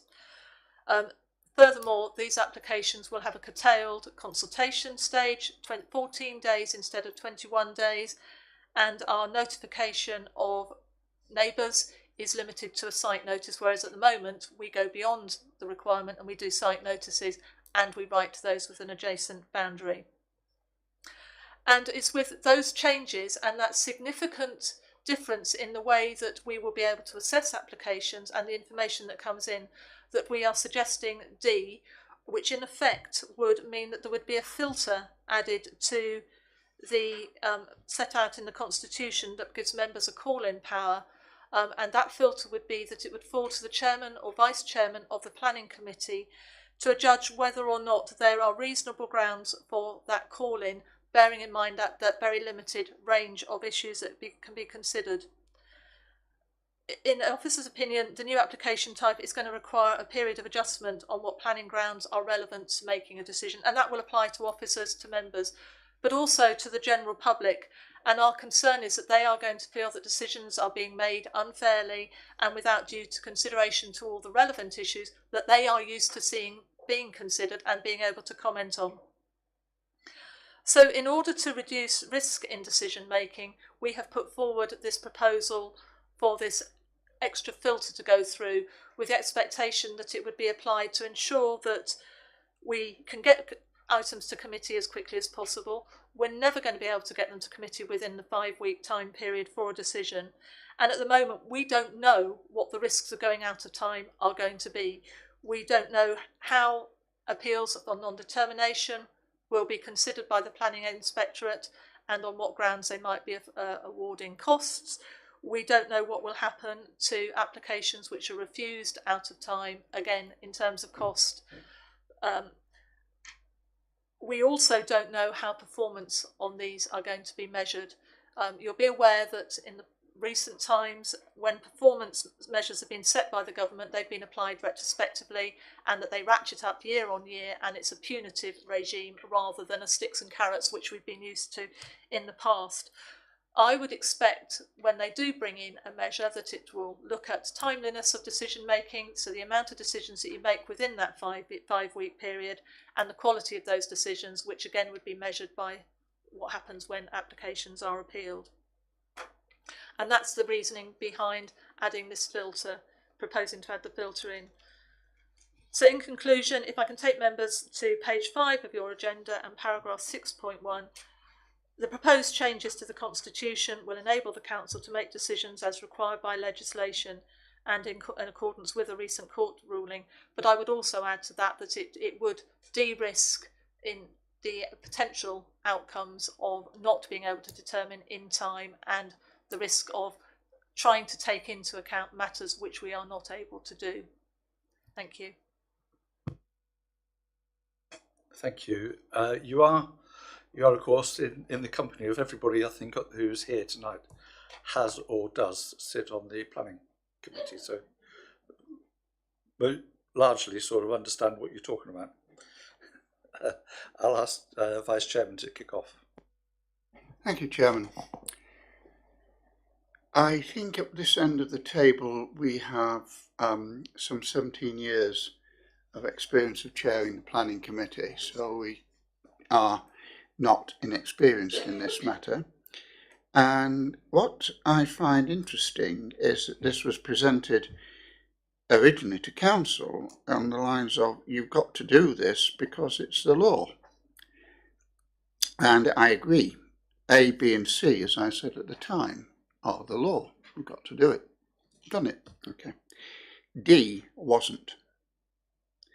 Now, Chairman, I fully understand the concerns that somehow those pesky members will get in the way of a smooth operation of the planning control system, beg its pardon, development management system. Unfortunately, sometimes that's what we're here for, because our job is to represent our electorate. And we are supposed to be a member-led council. And restricting the rights of members to call an application in is not a member-led council. Now, I know that it is said it will be called in by the chairman. But if we look at it, will be dealt with by the chairman. But looking ahead to some other time, it is not impossible that there might be a chairman who is unwilling to argue with the officers or to represent his constituents forcefully, as was my practice and I think was your practice. I would not have wanted this power as chairman. I don't think it's appropriate. I take your point of view that something is needed, but we're doing this the wrong way round. In the old days, there was such a thing as an urgency committee, that there was a power given to set up, as we have a telecoms committee, to 3 members or 5 members or whatever, who could be relied on to meet quickly and to deal with one specific type of application. Now, what you are putting forward, you're saying, yes, we're going to have a shorter time to determine it, 5 weeks. But we're going to need less information from the developer. Now, the words developers charter and friend of developers spring to mind, but that's not our problem. This is what the government says we've got to do. We've got to do it. Won't help us in the long run, but there it is. But we have here a question, if it's 5 weeks for the consultation to be decided. At the moment, we have 8 weeks. But if all we're having to consider is the very limited information the developer has to provide, then surely it should not be beyond the wit of man to get an interim decision out for members to say, I want to call it in. And rather than burden, and perhaps burden unfairly, one person with the weight of deciding whether or not members should have their democratic right to comment on an application, that it should then go to an urgency committee. We are looking at, I understand from what we said earlier, that we're not expecting a great, at council, that we're not expecting a great flood of these applications. Fine. Let's suck it and see, but let's not do it this way that impinges on the right of members to do what we are asked to do, which is to represent our constituents. And if our constituents are saying, or you are saying, or I am saying, and I'll give you Rowshot Hill as an example. When we came to sat in this room in the planning committee, and we raised perfectly valid points concerning the power lines on the committee and the site, we were told we couldn't discuss it by an officer. When we moved for deferral, we were told you can't defer it. And unfortunately, just for once in my life, I didn't have my copy of standing orders with me, so I couldn't say, actually, it says here that you're entitled to defer it. Now, as a result of it, we have an application going forward, which I think has grave faults. I do not want to see that happening again. I want to be able to call in an application if I think there are justifiable planning grounds under the new system to do so. Yes, it might be a matter of education, and I will happily attend any education seminars that we bring forward to show this, but we must not start by diminishing members' rights. So, Chairman, I propose that we recommend to Council that consideration is given, and this might have to be done through the officer, through the Democratic Services Officers, that subject to that if an application is called in, that application should be determined by an emergency subcommittee or an urgency subcommittee of the planning committee, and that steps be taken to amend the constitution to make provision for that subcommittee to be set up. Thank you, Chairman. I hope I have a seconder. Thank you. Before I bring you in, Lisa, just want to make a couple of comments. That in my time on the planning committee, it was clear to me that members could call in an application. Very often they called in an application because they didn't want to upset anybody, and then they let the committee deal with it. And I think we've all been in that situation where I'm supporting this, but I don't really agree with it. But that's democracy. I think it has been within the gift of members to call in items on planning grounds, and that was made a little bit clearer, and that was monitored by the head of planning, or whatever it was called at the time.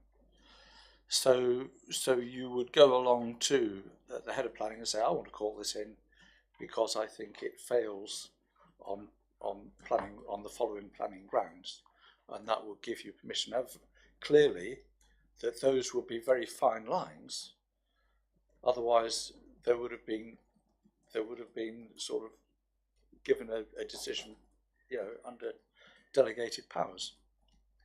So you are looking at the difficult issues.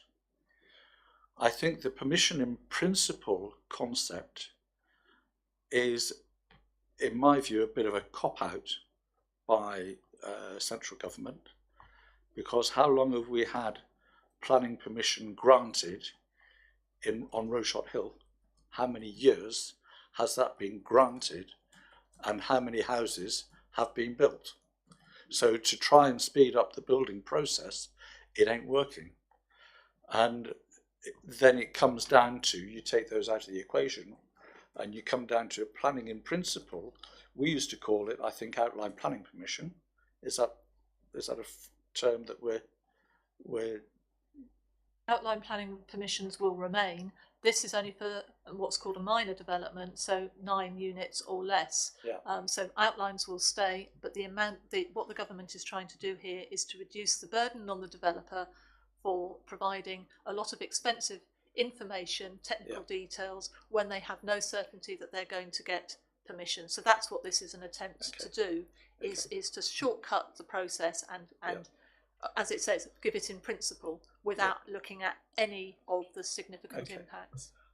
But I think it is fraught with danger. I think we all see that there is a danger associated with this, where you could end up with an inappropriate application. And I think that to put the burden of calling on the chairman, and at the moment it's Liesl, but it's not always going to be Liesl, it's going to be somebody else in the future, is not the right thing to do. Whether what the Vice Chairman has proposed is the right way forward or not, I don't know that either. But I don't think that it is appropriate to put the burden on the shoulders of the chairman of the committee. We have a strong chairman at the moment, but that's not always going to be the case. And it's not the person, it's the post.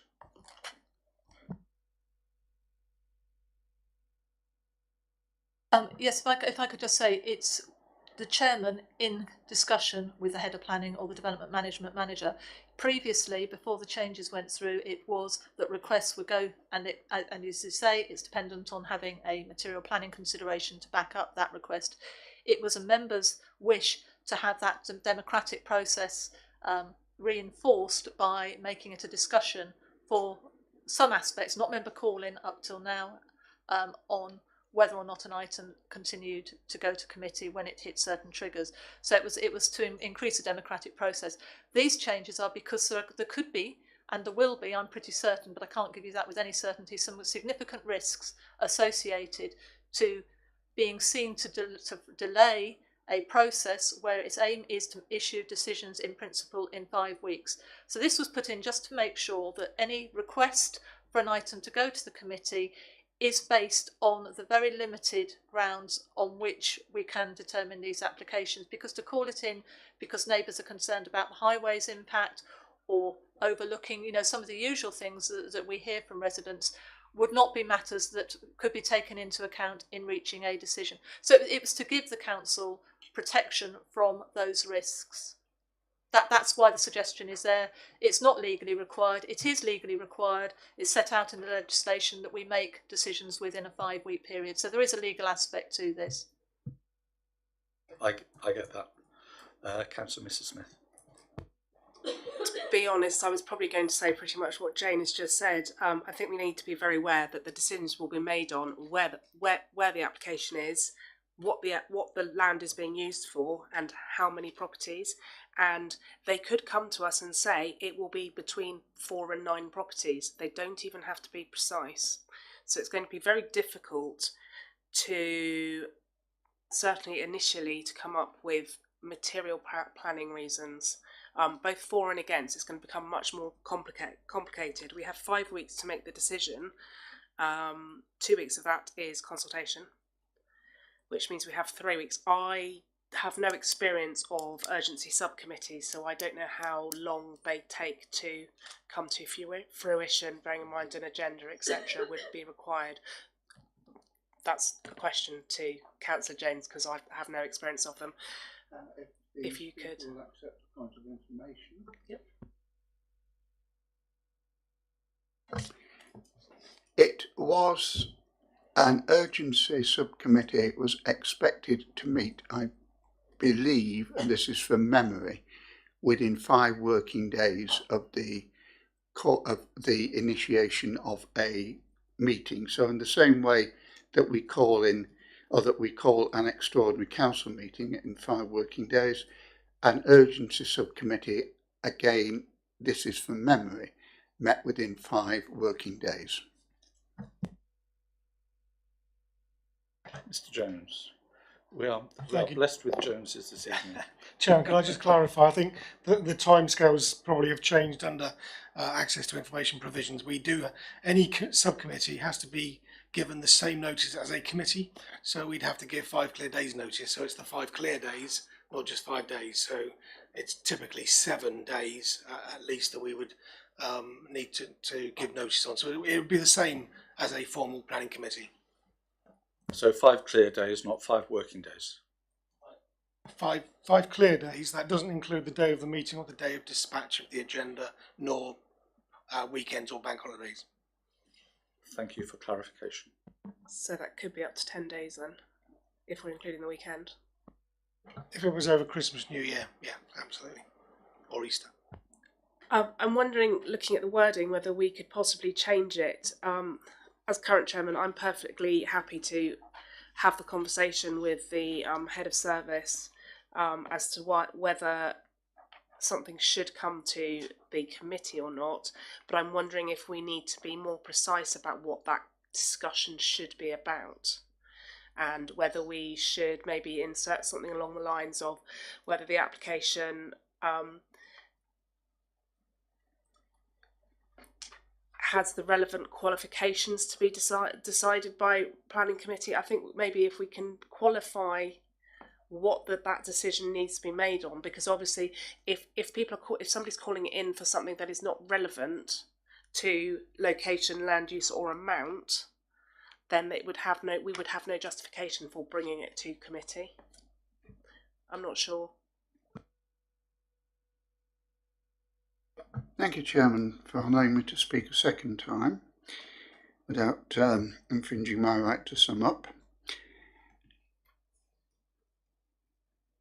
Can I ask the officer, and I accept that time moves on, if a call-in in the old days when I was chairman came in, and in those days the head of planning didn't like it, I would be consulted, and I would say, look, the head of planning would say, I don't think these are valid planning grounds, and then it was up to myself in certain circumstances, or for the head of planning, to contact the council and say, look, this call-in ain't going to work because you haven't put in planning grounds. Now, if the planning grounds to call in this type of application are going to be narrowed, then the same will apply as to any call-in, that the officers can say, sorry, you haven't given the right planning grounds. But I'm not prepared to accept a situation where the chairman is expected to decide, not to be advised, or not to advise, but to decide. I support what the chairman has said. And as I said, we have a fair bit of experience between us. And I think that it's the principle of the matter, not permission in principle, but the principle of who runs the council or who runs a committee. And it's the members that should decide. I'd be very happy if we'd said 3 members as an urgency committee, because then it's still a member-led decision. I will not be happy if it's up to the chairman, because that is, as has been said, that is an unfair burden on the chairman. Yes, we have a strong chairman at the moment, but it's equally possible to imagine a chairman who is perhaps, and I can think of a committee at county when I first started attending there, the chairman was well known of the then planning committee, was well known just to utter what the officer told him, which was not good news for people with concerns. Now, I don't want that to happen again. It's not fair to the councillor, it's not fair to the constituents, and I don't believe it's fair to the council.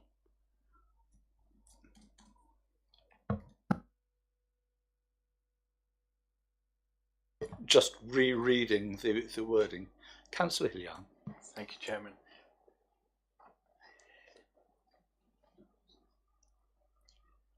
Could the officer just confirm her understanding how it would work if, is it 25 letters of objection from the public? So for so in this time, five week time period, 2 week notice. So you're already at end of week 2. If there's enough letters, would that go to committee? If I can just clarify, we've got 5 weeks to issue a decision. It's usually going to be, if you say it's going to take a week to start that consultation period, because we have to go out on site and put up a site notice, you've then got 2 weeks consultation. The case officer has said, and that includes our statutory consultees, the case officer has then got to digest all of that and arrive at a recommendation, which with the best will in the world is probably going to take another week, and then write a report. So 5 weeks is not enough time to have a referral period. In terms of the number of objections, it's usually objections, it's 18 now, and that does then trigger a consideration of whether it is a matter which ought to go to committee, and then there are various criteria which are set out in the Constitution against which that decision is made, and that's done to avoid matters going to committee on items or based on concerns that are simply not material planning considerations or that don't warrant going to the planning committee, and that's in the Constitution now.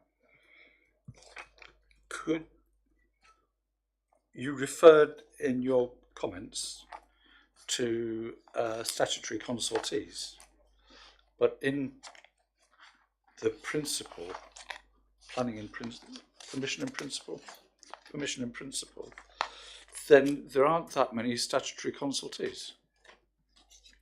One consultee would be Natural England, for example, because what the regulations, and this actually is a point that we're not clear on at the moment, but looking in terms of location, we can take into account if, for example, it's in the Greenbelt, the AOMB, or close to a heathland. So those are things that in terms of location, we believe that we can consider. We have to acknowledge that there is very little meat on the bones of how these applications will work. Guidance was issued by the government on the 15th of June, which put in place a certain amount of guidance around it, none of which has been tested yet, either through appeals or through the courts. So what location actually means is not clear, but we would take that to mean that we could look at, as I say, whether it's a Greenbelt, whether it's in the AOMB, or whether it has an impact on heathland. Okay, so you've got AOMB and Natural England. What about highways? So what happens then if Natural England and AONB don't respond within a suitable time frame? Do you say you're being consulted, but you've got to respond within three working days? Otherwise, we are going to get penalised. Those statutory consultees have 14 days, and that is set out in legislation. They will be required to respond within 14 days. And what happens if they don't? That again is unclear at the moment. We can make a decision on it. We would probably take the precautionary route if we had concerns and refuse an application if we felt it was going to be harmful. But the pressure is on to make those decisions. You can get an extension of time if the applicant agrees with it, but only if the applicant agrees with it. If not, then, as I say, we don't know what is going to happen if we go over the 5 weeks at the moment. That is not clear. There is no guidance on that.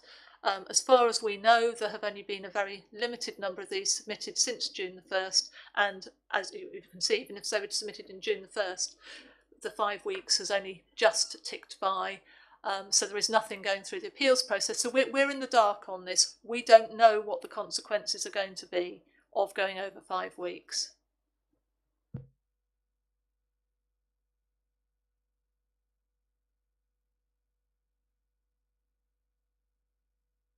Thank you, Chairman.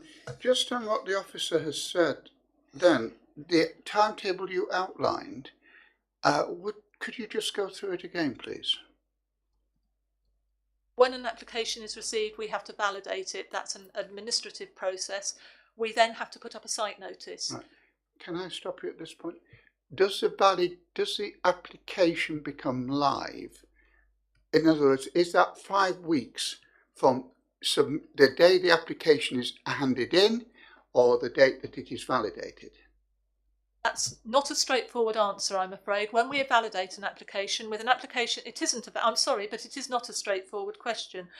If an application is received on Monday the 1st of October, let's say, and we don't look at it until the 2nd of October and we find it to be valid on receipt, the validation date is the 1st of October. If we look at it on the 2nd of October but we find it isn't valid, it's only validated when we get the outstanding information. So it's not a straightforward issue about validation. So you will sometimes see a receipt date is the 1st of October, validation date is the 1st, or it might be the 20th of October or whatever. So if that's not clear, applications, then we have to put a site notice up. And as you can imagine, with resources, we don't have somebody available. The case officer is not necessarily going to be able to get out on site for a day or two. We would always prioritise this type of application as we do others that are very much time bound. So if you take off a few working days for validation and getting the site notice up to start that 2-week clock ticking for the neighbour notification, you can see you're already well into the 3rd week by the time the end of your consultation period is completed. Thank you very much. That takes it to the end of the consultation period, and we can say, am I correct in assuming that you've said it's 3 weeks already gone? Thank you. So would you like to go on and finish the process that you said, that the information has got to be evaluated and then the report has got to be written? That's correct, yes. So the case officer would then have to evaluate everything that had come in and then make a judgment call as to what the recommendation would be, and then a report has to be written as part of a normal caseload. And then that report is checked by a more senior officer and is signed off, either ready to go to committee or as a delegated item, and a decision is issued. And writing a report can take a day or two, a matter of days. It depends what the workload is. Case officers are carrying very heavy workloads, and a lot of cases are now prioritised. Members will be aware that we have a lot of prior approvals now coming through, which are time bound, and if we don't issue a decision within the given period, they get permission by default. So our work, the way in which we manage our workload has shifted significantly in the last 3 or 4 years. Thanks, just the officer. Just a minute. My turn. May I ask, then, that if an application comes in for permission in principle, it's a fairly low intensity, low level. So it's going to give you the site and the boundaries and what they want to put on it, but no other information. So it wouldn't require an awful lot of effort to write a report on that basis, compared to a full outline in an outline application. May I just finish? The other point is that if you receive this application, let's say you receive an application on the Monday the 1st of October, and you look at it on day 2 and there is something wrong with it, materially wrong with it, and you go back to the applicant and say there is something wrong with your application, you're going to have to resubmit it, and it takes them 3 weeks to resubmit it. When does the clock start ticking? If there was any item that was necessary to validate the application, it would be validated from the day that we had receipt of all the items necessary to validate that application. So that would be the date that we received it, which is not necessarily the same as the date that we actually look at it and ensure that it does meet those requirements. If you receive the application on Monday the 1st of October, but you don't get all the information until Monday the 21st of October, then that is the date. That's correct, yes. Yeah, that's what I was trying to get to. Okay. But the actual workload for writing a report for that, permission in principle is not going to be as great as that for doing an outline planning application, which is going to have, we want to build five 4-bedroom houses on this site, sort of thing.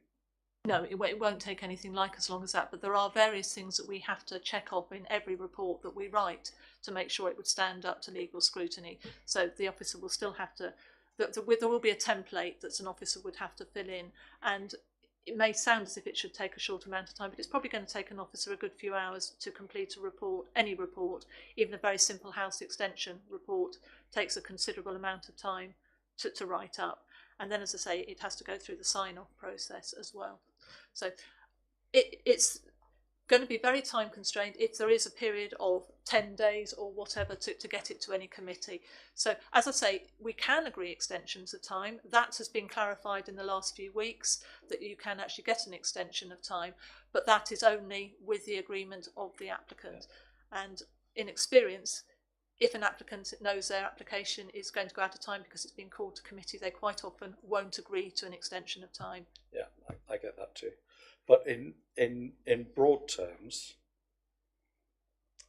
I think you would have a fast-track system in the office. It's not going to go in the pile.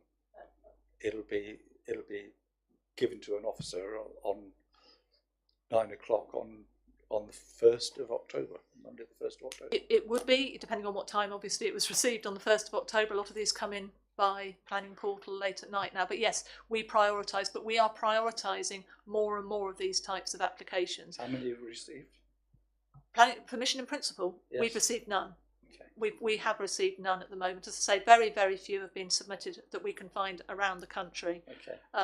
But we So are receiving more and more of these prior approvals, which have to be our top priority, because if we don't hit the date on those, and some of those are very tight timescales, then there is permission by default. Yeah. These, luckily, has been now clarified, there is no permission by default. So if we go over time, they don't get permission by default. So what are the penalties then? We don't know. We don't know what the penalties are.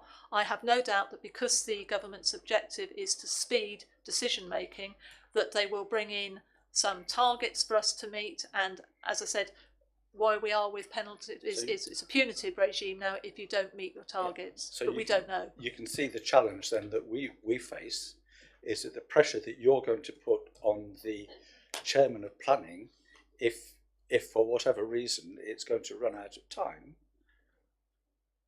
not to bring it to committee, even though it would be the right thing perhaps to do.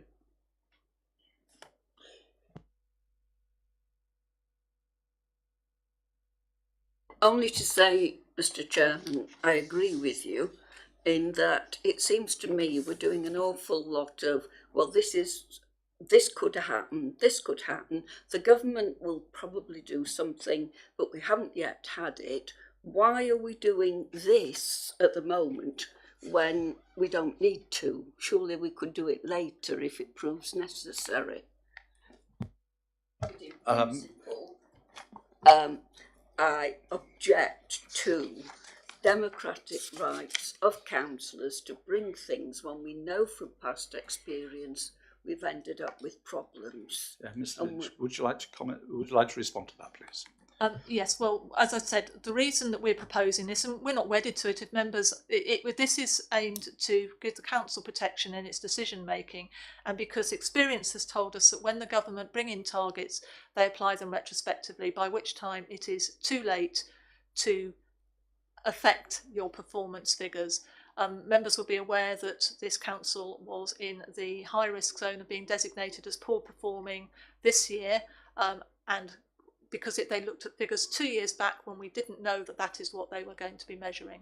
So this is proposed as a precautionary measure, that is what it is. It's to de-risk the process, and as we all become used to a new process, which is a move away from everything that we've done in planning all our working lives, that we have a period of adjustment where we work out how this is going to work. We have more knowledge. So it's precautionary.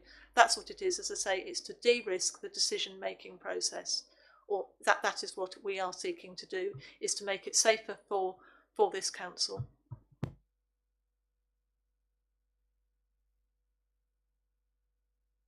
Through you, Chairman, if I may now sum up.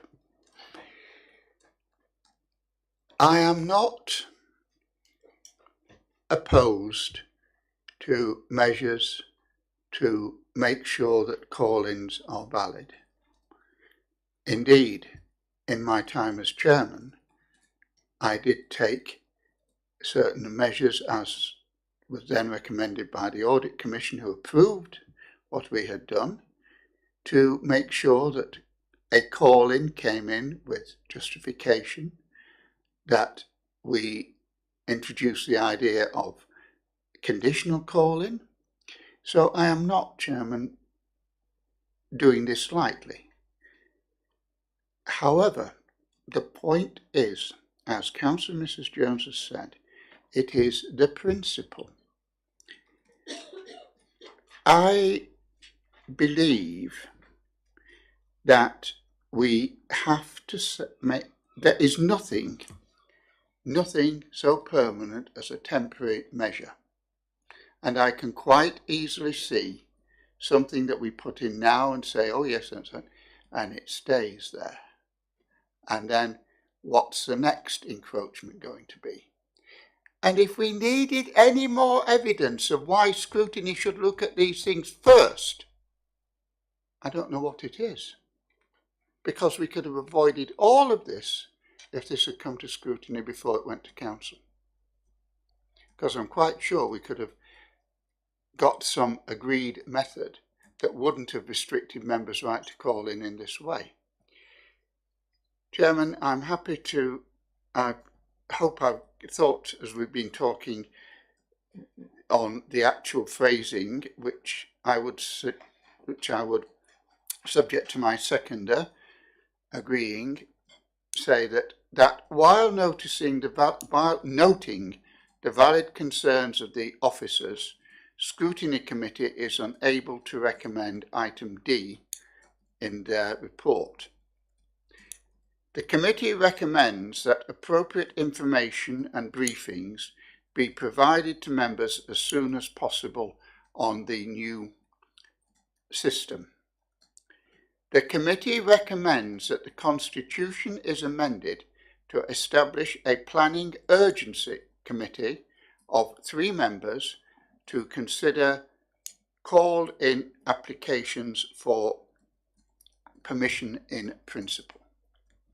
Thank you, Chairman. Would you consider that to be a panel or a committee? It used to be called an urgency subcommittee of the Planning Control Committee. Very much on the lines of the existing Telecommunications Committee. Yes. So, Chairman, as I have summed up. Yeah. Okay. So we have a proposal. It is proposed and seconded. And seconded. And we're going to go to the vote on that. All those in favour? We'll pass the debate. Sorry, as moderator, can I just seek clarification on your 3-member subcommittee of urgency? Would that be selected from a pool of members, from all of the planning committee members? My concern, if I may just raise the issue, is that 3 is the minimum quorum number for a subcommittee or any committee, and if you fall below 3, then you will be failing to determine that application at that point. So 3 is a very dangerous number to have on any subcommittee. An illness on that notice, we give notice of the agenda, we've selected 3 members, and one of those doesn't turn up, we are unable to determine the application. I accept that point. I'm sorry, I should have made that clear. It should be a pool from the Planning Control Committee members. Okay. Just again, if I can, the pool of members is determined before the agenda goes out, and that does again raise the concern that if one of those members who is selected to be on that fails to turn up at that meeting, the committee can, or the subcommittee cannot determine the application. You cannot substitute at that point another member to serve on that 3-member subcommittee. In which case, Chairman, I'm happy to suggest that the subcommittee should consist of 4 members. Or would you think 5 would be more appropriate?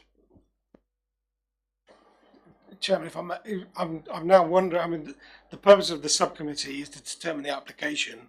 At this point, it's going to committee. I'm wondering why you don't just say we shall have a special meeting of the planning committee.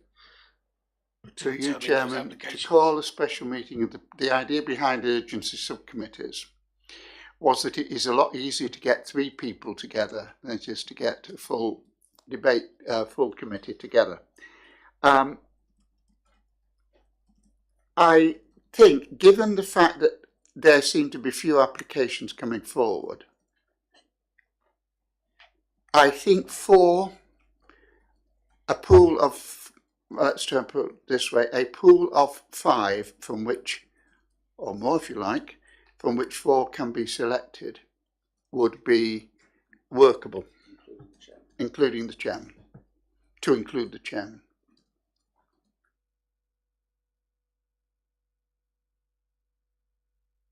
Again, forgive me, just clarity on that one. So the chairman must be member of that urgency subcommittee. Chairman or vice chairman, because if the chairman were for some reason in hospital or something.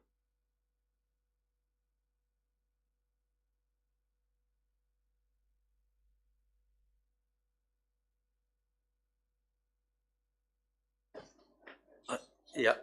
Just one more question then, Please. as to who will determine who those pooled members are selected.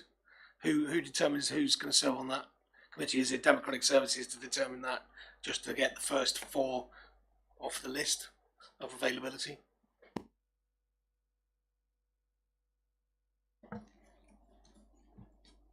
If I may turn the tables on you somewhat, I believe licensing committee works very well with panels of 3 to discuss licensing applications, and I think in that case it's the administering officer who seeks volunteers.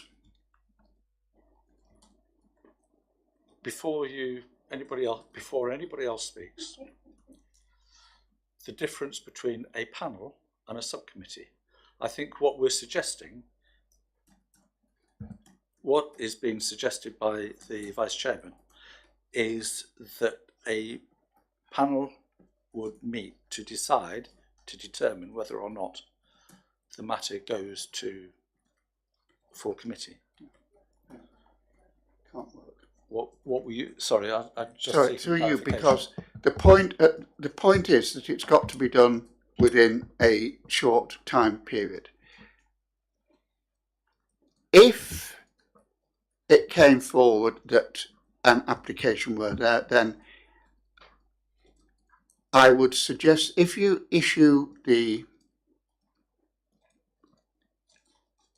Can I ask, how does it work on point of information? How exactly does it work on licensing? Because I know that in those cases, members are asked if they would like to volunteer to serve on a licensing subcommittee, which will deal with an application.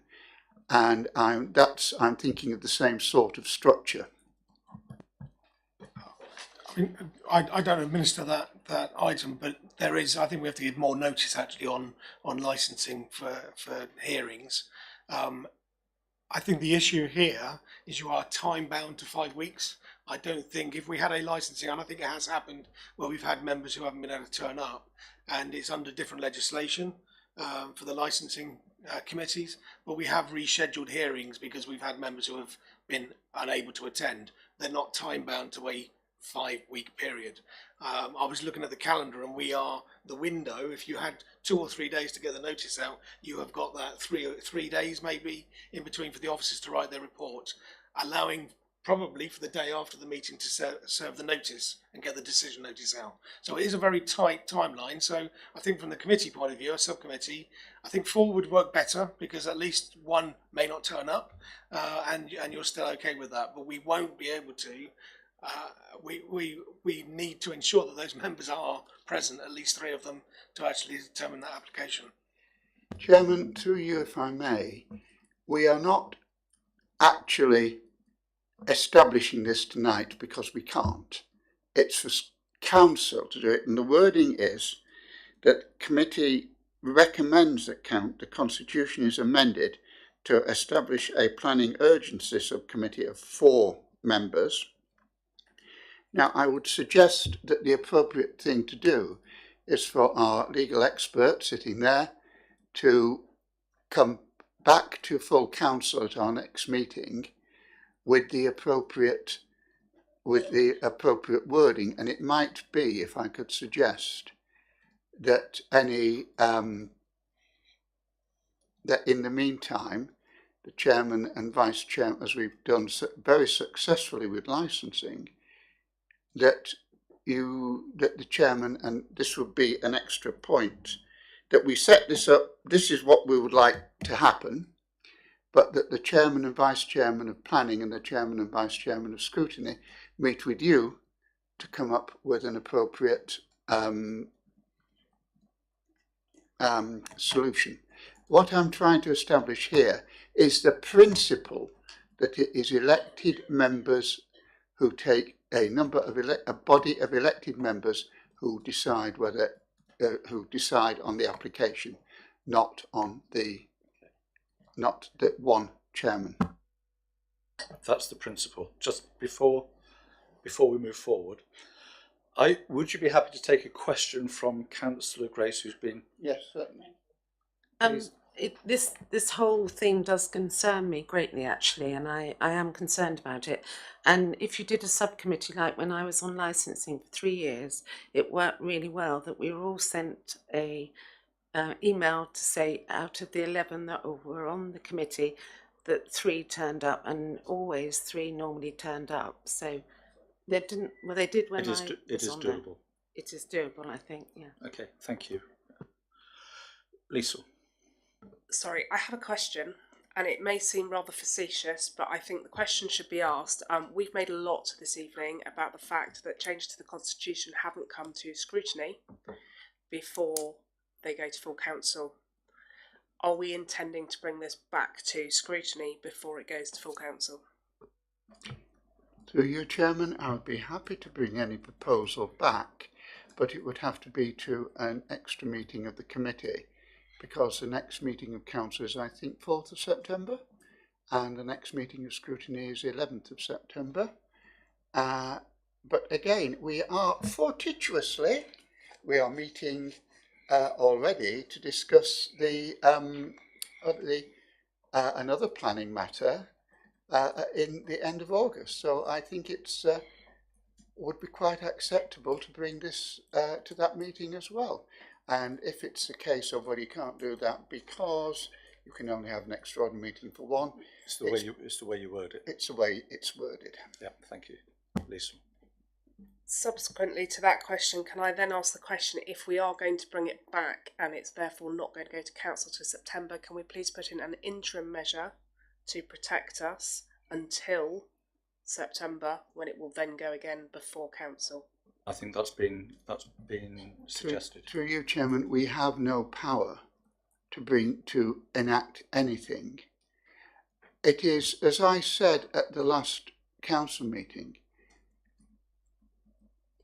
if something comes in, it will only be something in the next 2 or 3 weeks, because by that time we will be in the run-up, and I'd ask the monitoring officer if he would possibly check whether the time that is allocated for this includes what in electoral terms are known as dies non, or whether we are sticking strictly to the calendar points, because that might make a difference.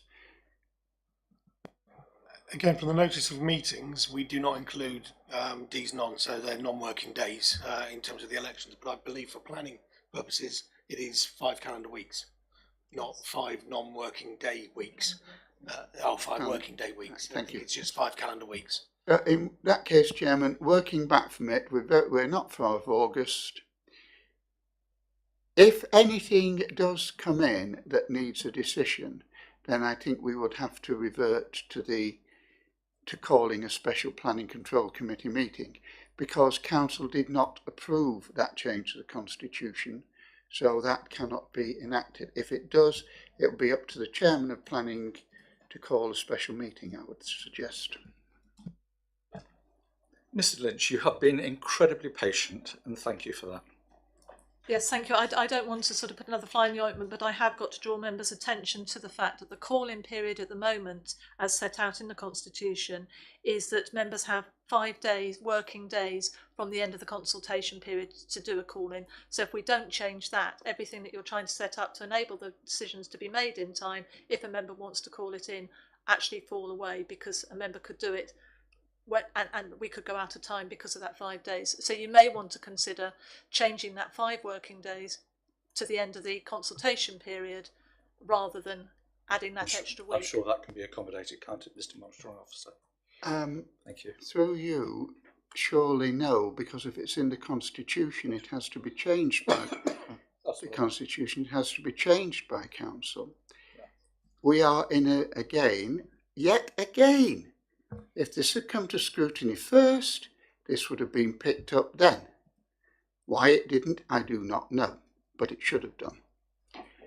Again, we're in a position, if there is a call-in, and that I think will be a case of having to negotiate, test of the head of planning's negotiating skills with the member concerned, but also bearing in mind that we have changed that the grounds for calling must be valid planning grounds.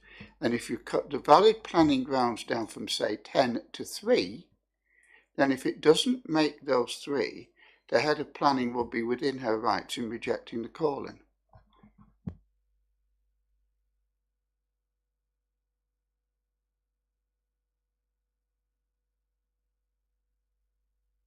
Okay.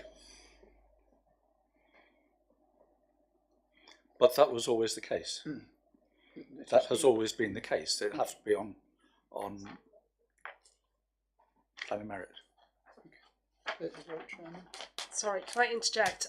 My understanding at the moment is we have nothing in there that means that it basically, at the moment, if a member calls it in, it comes into committee regardless of what their head of planning thinks or anybody else, because there is nothing in there to say that it wouldn't come to committee. Through you, Chairman, even when I was Chairman, we have rejected calls in on the grounds that they did not contain valid planning grounds. David, are you referring to this? Yes. So PIPs, PIPs have not been referred to in previous constitutions because they didn't exist. This is a new type of application and therefore we need to deal with this type of application. But through you, Chairman, the Constitution does not specify the valid planning grounds. It just says that there shall be planning, that calling must be made on valid planning grounds. Now, the government has changed for this particular type of application what is a valid planning ground. Therefore, the head of planning, although it is not desirable at the moment, we do need to move at the next council to regularise the position, but unless it contains planning grounds, whether or not the head thinks they're going to be justified in turning it down or not, it will be called in on grounds of concern. And if those grounds of concern aren't there, just as they are now, the calling can be rejected.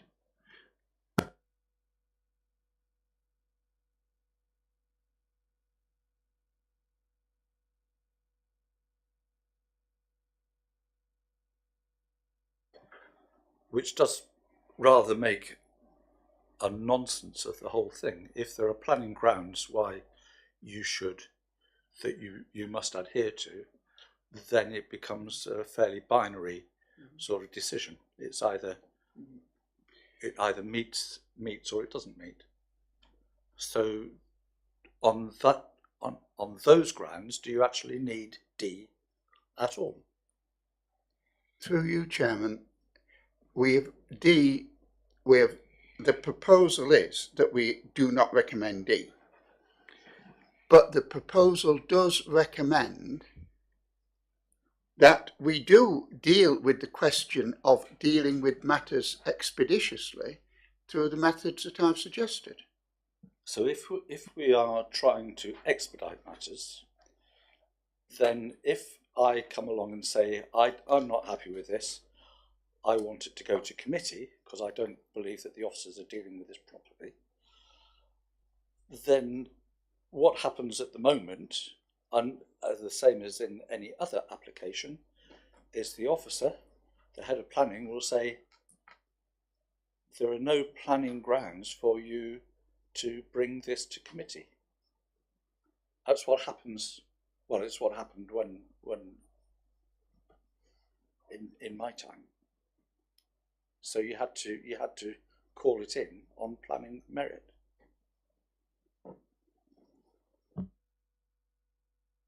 Well, yes, in principle, the Constitution actually doesn't give us as officers any right to refuse to take an item to committee. What it actually says is such request must be made in writing to the Development Management Manager, specifying the material planning reasons for doing so.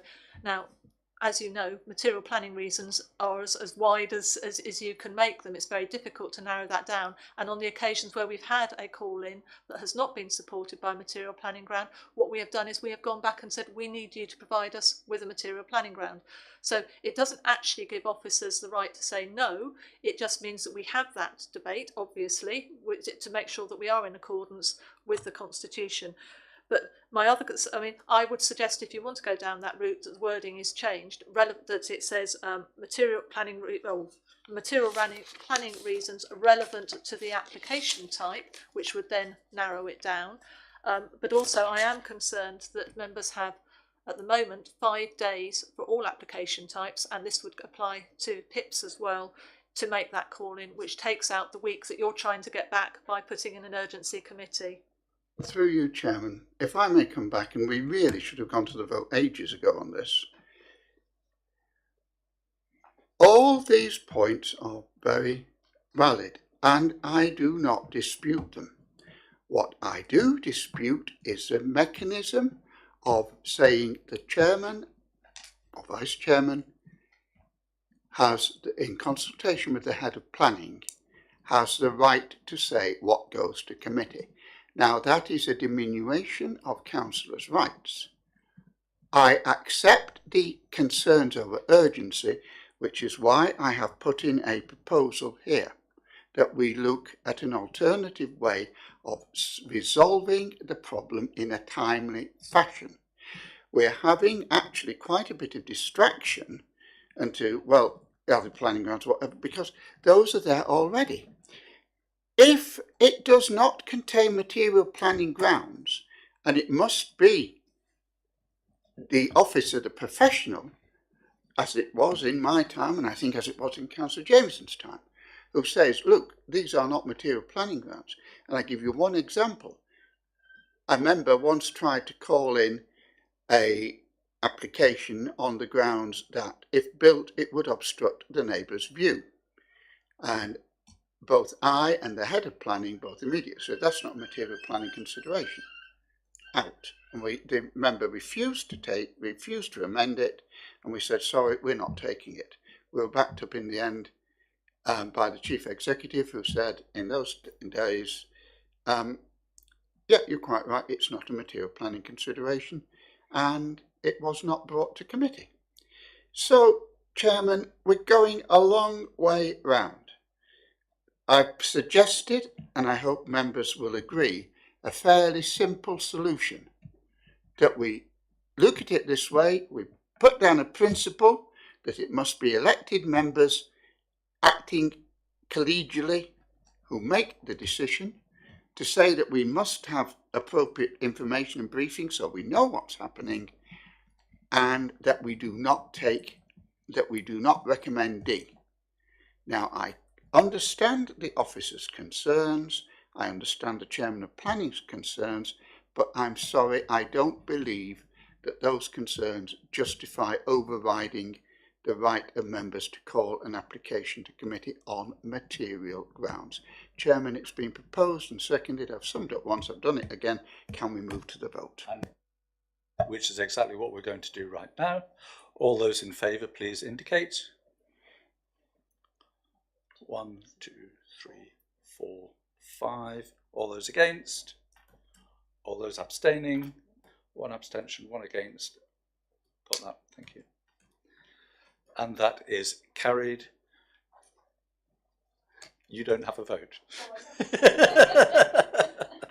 Just to respond to Councillor Jones, we are doing a training session on PIPs before the Planning Committee this week. On which day? Thursday. Okay, I think that was a very thorough debate. I think it probably leaves a couple of questions that we'll discuss with the monitoring officer about general call-in and other stuff. So we'll deal with that separately. And Lee, is there anything you wish to? Anything I've forgotten? No, the only thing I want to do is remind members that if they're interested, that tomorrow night is the first meeting of the Bournemouth, Christchurch and Poole Shadow Overview and Scrutiny Committee, commencing at 7:30 here, if you do want to attend. And there'll be no doubt coffee and biscuits. Scrutiny training before. There's scrutiny training beforehand at 6 if you do want to attend that as well. Okay. Thank you very much. It's nearly 22. Thank you. Thank you, officers. Thank you, members.